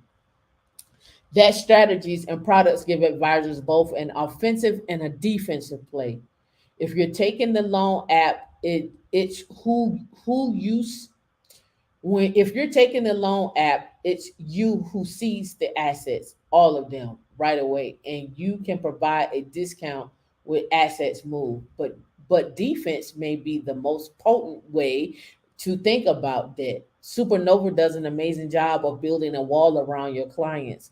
A comprehensive debt strategy, especially around mortgages and credit lines, puts a hardcover on your fort and gives you the comfort of knowing you may never lose another client again ever. And I'm bringing this to you because I'm giving you the other side of the coin, right? When you're going to go talk to a tech strategist or CPA or whatnot, what are they thinking? What are they looking at, right? What are they thinking about? What are they looking at? What are they aiming to do, right? That's what I'm thinking of. I hope this made sense. Hope this made sense. All right. So let me see. I don't think I had any more. I still have to finish reading this book. I hope y'all like this book that I found. I was just reading it, and I went on a long list of books to read that I got in my that I got in my queue. Structured products and wealth management. What is that? What does that look like? Goals based wealth management, an integrated and practical approach to changing the structure of wealth advisory practices. The supernova multiplier, wealth exposed. This gets back into my other stuff. It gets back to my other stuff. But that's where I start. That's where I was at. I have not finished reading this. I do have more. Again, supernova is a whole big thing, right? That talk about a lot of things, right? A trusted partner in growing your practice and following the supernova multiplier, and then supernova advisor teams transforming your team's dynamics, right? I'm sure this book is probably in there. Let me look. Let me see. And maybe I'll peel off and do a dive into this. This is why I don't never get nothing really done because I be so caught up in books. Yeah, see, it's in here. It's in here. Let's go look at their chapters. Let's look at their chapters. Why form a team? Stepping outside your comfort zone. Distinct types of team effectiveness, leadership, establishing a vision, a mission, a value proposition, operationalizing the 5-star model, team collaboration, so forth. And when they talk about that 5-star model, um, it's back here in the chapters. Uh, where's my chapters? No, that should be my chapters there. Let me bring this down some. See. See, do they have the 5 stars in here? We saw it when I was going through it. And they're talking about the 5 stars. I'm gonna do this 5 stars. 5 star. 5 stars. They don't have it. Probably buried in some note or something like. I mean, in some type of list. That okay, 5-star model. Here it is. Planning, implementation, brand management, marketing, and leadership. All right. Planning, okay, implementation, brand management, marketing, and leadership. I can relate that to tech all day long too. I can relate that to tech all day long too. Planning, right? Uh, what your end result is. What are you gonna do? Right? What do you want to do? Implementation, mean execute the plan. Brand management, again, treating yourself as a business, putting your name out there. You are a brand. You again thinking yourself as a job. I mean not as a job, but as a business. When you think about brand management from an Apple perspective, from an Amazon perspective, even from a Spotify perspective, right? And then how do you market yourself? And now you become a leader in that area because people now look at you as a leader in that area. I can relate that to tech all day long. Planning, implementation, brand management, marketing, leadership. Who remembers the smart planning? Do y'all remember those steps? Y'all remember the smart planning?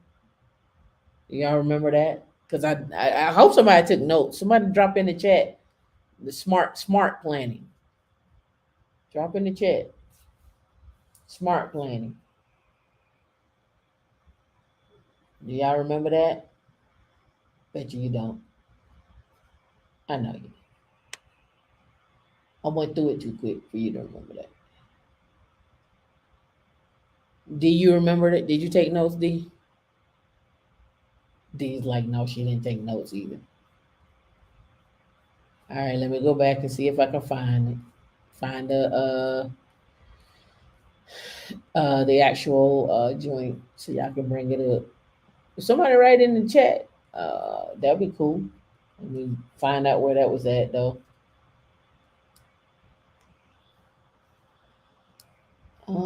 Smart planning here. That's what I want. Mm-mm-mm.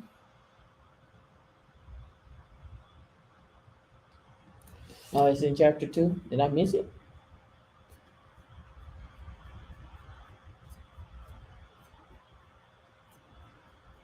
Oh, that's chapter 11.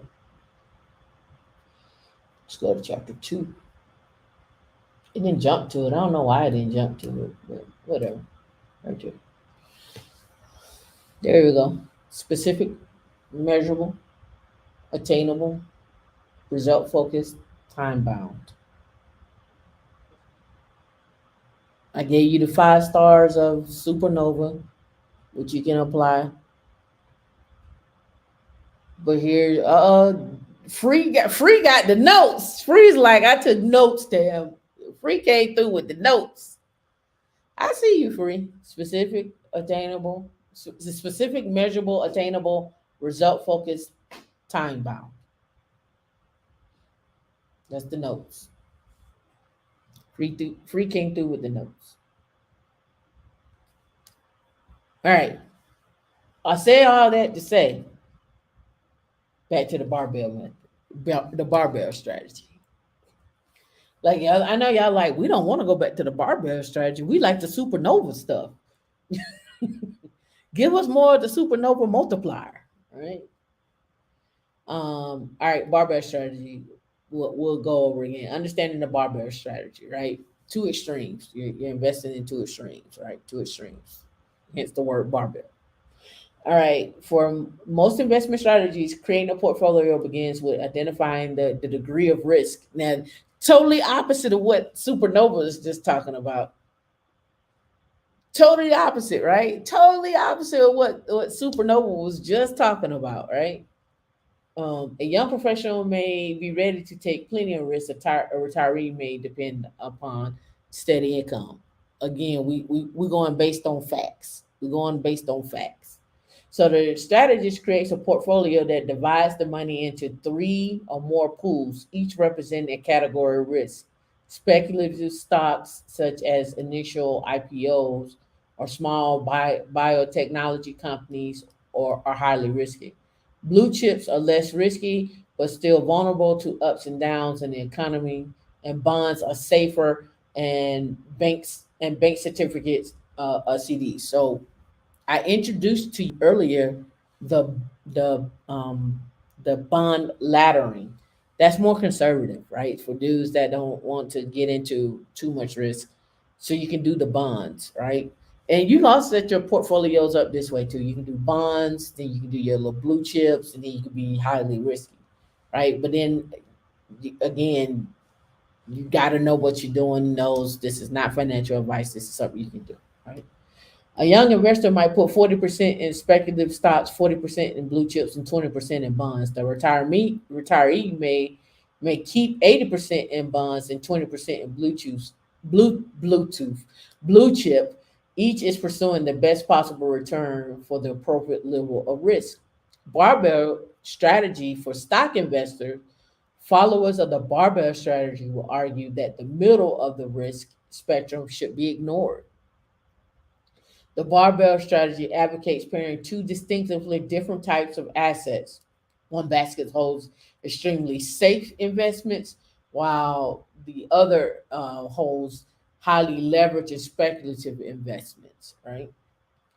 This approach famously allowed Nassim Nicholas Taleb, a statistician, an essayist, and derivatives trader, to thrive from 2007 to 2008 economic downturn, while many of his fellow Streeters floundered. So basically, he's like, I'm gonna be conservative and I'm gonna be aggressive. Actually, I'm probably like that more so than anything. I'm really conservative on one end, like don't mess this up, right? Don't mess this up. But here's your play money. You can go play with that. I'm okay with this as my risk. If I hit, I hit, right? And then you got some people who are in the middle, like, filter out the noise. I'm staying here. I'm a little this way and I'm a little this way, and I'm okay, right? The Barber Strategy advocates investing in a mix of high risk and no risk assets, ignoring the mid range of it. Right, the Barber strategy for bond investors, for investors in high quality bonds, the greatest risk is losing out on an opportunity for a better paying bond. That is, if the money is tied up in a long term bond, the investor won't be able to put that money in higher yielding bond if it becomes available in the meantime, right? And they go on to talk about the barber strategy takes work. Again, hire a pro. This is not financial advice, right? Just want to give y'all that, right? Just want to give you that caveat. Let me see. D said something in the back.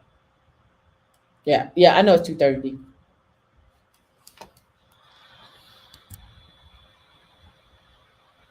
We started 30 minutes late. All right. That means that's my cue. Hold on. I got more. I still didn't finish up the stuff from last week. That's all right.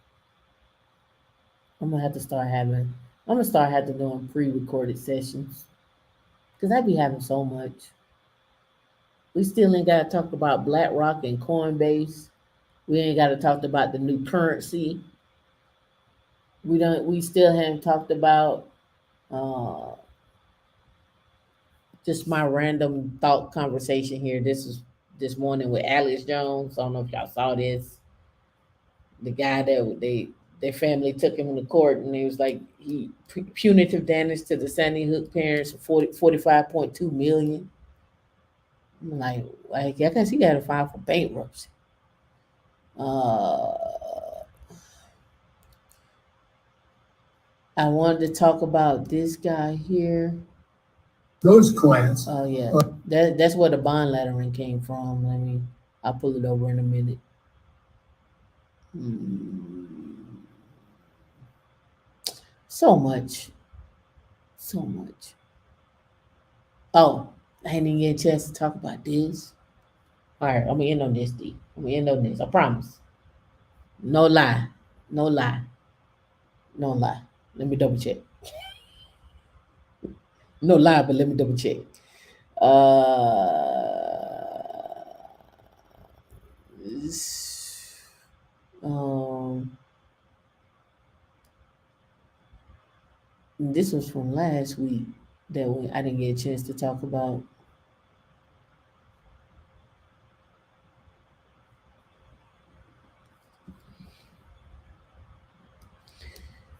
The U.S. wants to spend 52 billion to become the chip powerhouse, and they're opening up the chip factories in Ohio, and they're hiring 6,000 people. I think 6,000 to 8,000 people, and they're investing more than just a little bit into that area. So Ohio, in that area, the rates about to go up in terms of housing, in terms of uh, and so forth, right? Yep, Zillow and Open Door, but you see that Open Door actually is going. They taking Open Door to court. Open Door need to hurry up and make them offer real nice looking for Zillow, so Zillow can help them not go bankrupt. Let me not start. All right, so yeah. All right, so let's go back. Here's how much money it takes to be considered financially comfortable in 12 major U.S. cities. All right. Somewhere between living paycheck to paycheck and owning a yacht, Americans are considered financially comfortable if they have a net worth of 774,000. A recent survey finds. However, that amount changes depending on the city you live in. You need a net worth of 1 million to be considered financially comfortable by your peers in cities with a high cost of living in places like San Francisco and New York. Charles Schwab did the annual Modern Wealth Survey, and they got a link to the survey. In San Francisco, the threshold for what survey respondents consider financially comfortable is a net worth of 1.7 million. The highest total in the survey, which examined 12 of the biggest metropolitan cities. San Francisco 1.7, New York 1.4, Southern California, which included Los Angeles and San Diego 1.3, Seattle 1.2, Washington D.C. 1.1 million, Chicago 956,000, Houston 919,000, Boston 892, Dallas 840, Atlanta 771, Phoenix 747,000, and Denver 671,000. Now, don't forget, you can have a house that's 500,000 and you owe 100,000 on it. Assets over liabilities. You got to subtract that out. The online survey was conducted in February with a sample size of 500 to 750 local residents for each metropolitan area in between the ages of 21 to 75. The term financially comfortable is a subjective term that will mean different things to different people. It could mean having a lot of disposable income, or it simply could mean owning a house while having enough money left over each month to save for retirement. To help put things in perspective, the median net worth per household in 2019 was 121,000 according to the Federal Reserve. The net worth is a measure of the value of assets a person or corporation own minus the liabilities that they owe. Right? So that's what they're telling you. So those that are living in Atlanta, you need to have a net worth of 771,000 to be considered comfortable. Those that are living in Houston, 919, Denver 671. I would think Denver would be higher than, but I mean that's Denver. Denver is different than Longmont, and Longmont is different than other cities. So I probably could go with Denver on that one. 919,000 in Houston, 956,000 in Chicago, DC 1.1 million. I could probably go with that for DC. I could go with that for Chicago. These top five, I can go with that. I can go with that for those top fives. I can go with that. All right, D, you're saying in the back. Hold on. What D say? D said that we did read this article last week. I think we did. I think we did. I don't be remembering. I be having so much. I be having so much. All right. I don't want to push the show back for this that we got this week for next week. I really don't want to do that. I really got a lot to say this week on the second show. I think you're gonna thoroughly enjoy it. You said, what do I think about convertible bonds, convertible preferred stocks as part of your investment portfolio? I don't know. Honestly, Peter, investor, I don't know. I don't know. I would have to look at what is considered a convertible bond, and I think we kind of talked about that too. Bond laddering earlier, I guess that's what you want to call it, where they mature over time. We were discussing that earlier, and then I brought up the barbell method as well too, or the barbell strategy. But I'm just giving you different strategies that are out there. I also gave you a perspective of how some, not some, but how when you're talking to people, how they may look at you, right? Who is what is the mindset of people when you're talking about your estate planning and so forth. Here's another one too that I've encountered as well too. Finding a tax strategist. Oh, and I said I was gonna bring that up. It's right here. All right, so chat. Let me go back out here. Let me do this. I'm gonna bring this over. We're gonna go home. All right. Finding experts in your area, right? On the screen, I have where you can find America's tax experts. Because I'm like, well, word of mouth, so forth and so on. That's great, but now how do we find these people? So, do you bring the screen up?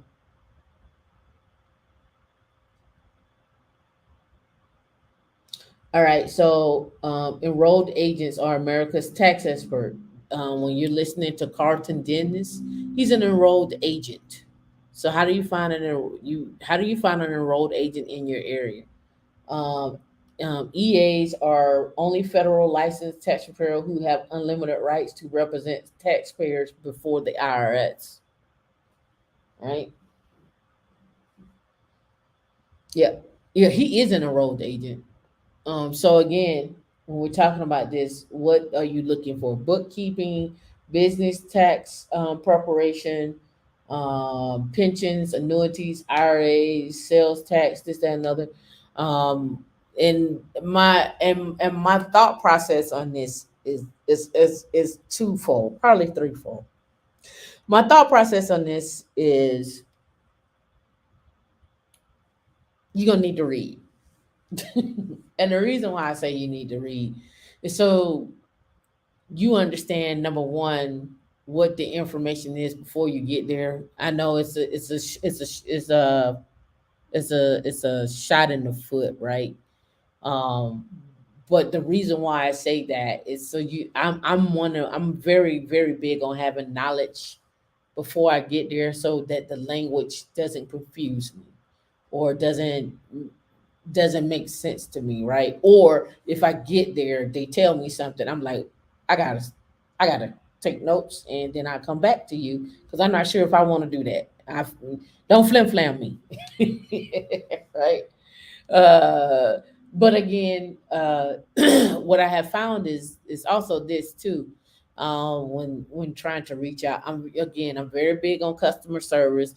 I'm not telling someone to kiss my ass. That's not what I'm saying. But if I call you and you are a referral from X, Y, and Z, and I call you, and then when I call you, you act nonchalant or slow or don't call back, that doesn't set well with me to want to do business with you or even refer you, right? I'm just saying. And then the other one is um I had just my and this is my experience from this week. I called someone, I was referred to them, and me and Dee talked about it. And I understand where what Dee was saying, where this person was coming from, but I had two different experiences. I called one that I was referred to, and I was like, "Hey, I'm getting in touch with you because I was referred to from X, Y, and Z. This person seems to do business with this person, blah blah blah blah blah."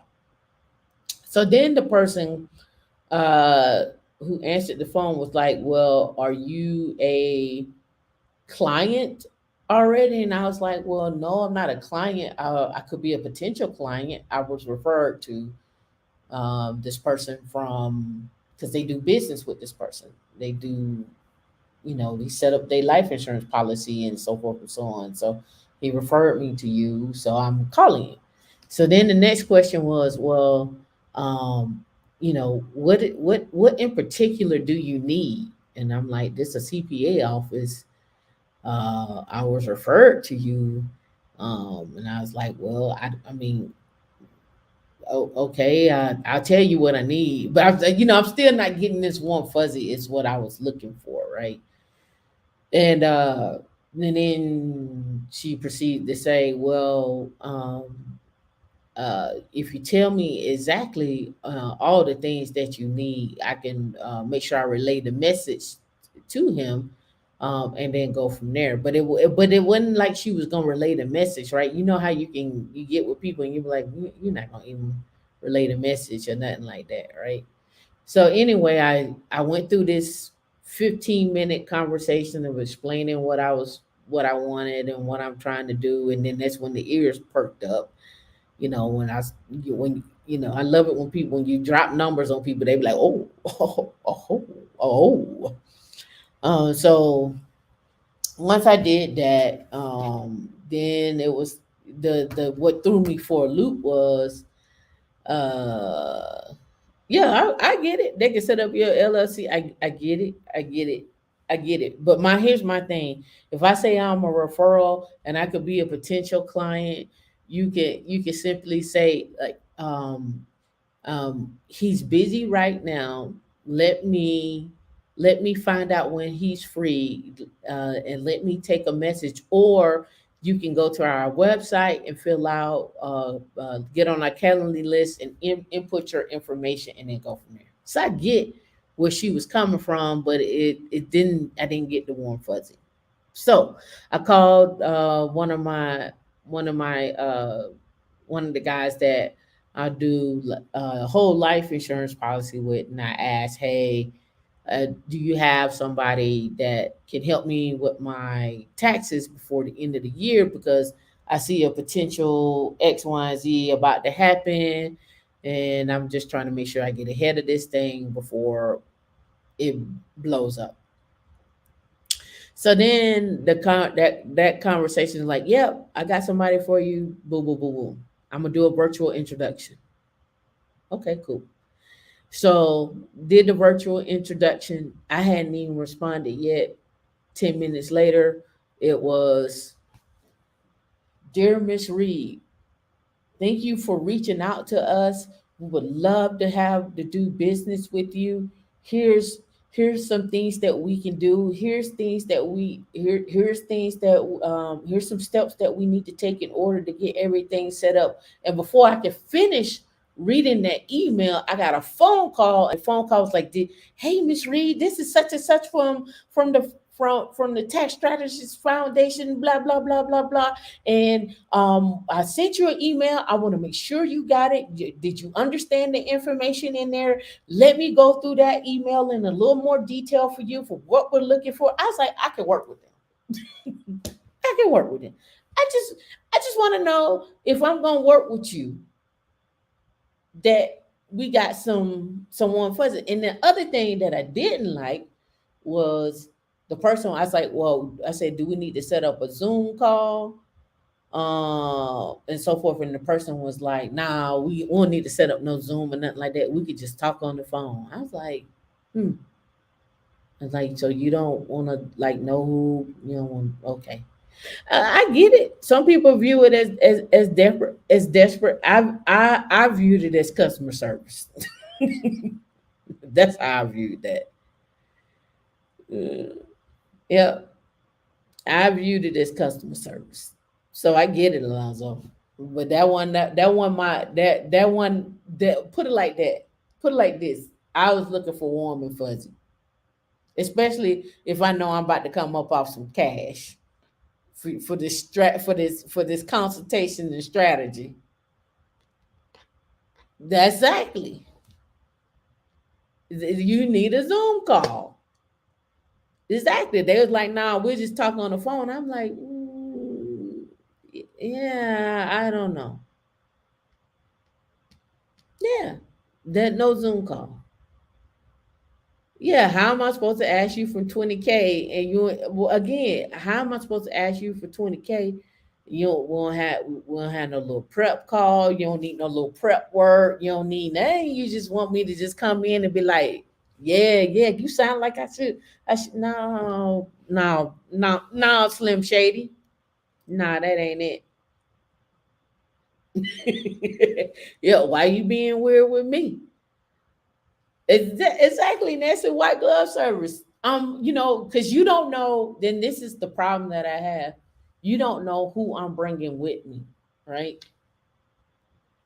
You don't know who I'm bringing with me. I could be bringing me and six other people, and I'll be like, yeah, you know what? This person took me under their wing and gave me the game, and I did my research. I'm telling you to do your research, but they seem real knowledgeable. They were trustworthy, this, that, and other. I don't know. I don't know if I'm about to drop some coins on you. I don't care what you say. Look, let me tell you something. It's a reason why Chick-fil-A get the monies. It's the reason why Chick-fil-A gets the monies, right? And I'm not expecting everybody to give white glove treatment all the time. But if I'm dropping, just like you say, 20K, it's a reason why. Right? See, free looking for a CPA now. Looking for a CPA now. You don't know who I bring with me for that. You just don't know. So, again, every phone call, if we go back to the plan, to the supernova, if we go back to supernova, we go back to supernova, right? Those calls are important. How you talk to people and what you're doing with them is important, right? All right, so D, let's go ahead and end it on that note. We had 7 minutes to spare. You want to start at 4:30, or is it what time? Was 3:30? 3:30? Yeah, okay, D gonna start at 3:30. I mean, I have more, but I wanted to give you this website for you that are looking for tax people, right? Um, I'm looking for tax people for multiple things. My suggestion is you're looking for an enrolled agent. And I do agree with Alonzo. I think the enrolled agent is way better than the CPA. Go to this website, find a tax expert near you. Type in your zip code, and let's go with this one, right? And as you can see, the specialties are located here, right? Let me blow that up. That's a little small. Um, the bookkeeping, tax, corporations, employee taxes, estates, and gifts and trusts. So you can just click on estates, gifts, and trusts, and then they give you boom something in this area. And if you need somebody that do multi-state, right? So when I clicked on this part, I like this person do multi-state and estates, gifts, tax, trust. So I was like, I guess this person is who I need to go over here and talk to. And so then I went and looked at the website, right? And then you gotta need to go back and do your own deep dive on these people, right? On what they're doing and so forth and so on, and Yelp and so and set up a phone call with them, or go by, do go by and check them out, right? Go by and check them out. But what I'm simply saying to you is, if you need some tax information, and how I found this was reading through that Supernova book, looking up enrolled agents, because I found some enrolled agents and so forth, and then I started like, oh, they're certified. So then I was like, oh, what's the tax expert? Blah blah blah. I was like, well, what do you need and what you're looking for? And then I just went from there. right? So I'm just giving you this information here. Uh, we're gonna head on over to the next show in 30 minutes. Go get you some more pen and paper. If you don't have a notebook, you're gonna need a notebook. This is a lot of stuff going on the next show that I'm gonna give on a technical. It's gonna be a tech show, but it's going to help you along your journey, where to look at things and so forth, things I found this week to help you out. But again, think of yourself as a business, not an employee, until we see you. Oh, Dion, we need to make that a shirt. Think yourself as a business and not an employee. What should be the theme? I'm a business, not an employee. I got it out the trust. We already got that. No estate, no date.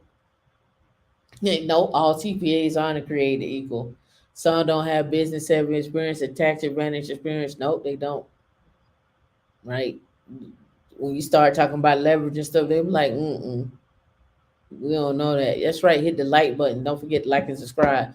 But think of yourself as a business. I'm a business. I don't know. I have to come up with something. All right. Until we see y'all again, y'all be safe. We'll see you in 30 minutes. Get your snacks. I don't have no snacks to get. I need snacks. All right, now y'all. I'll see y'all in a minute.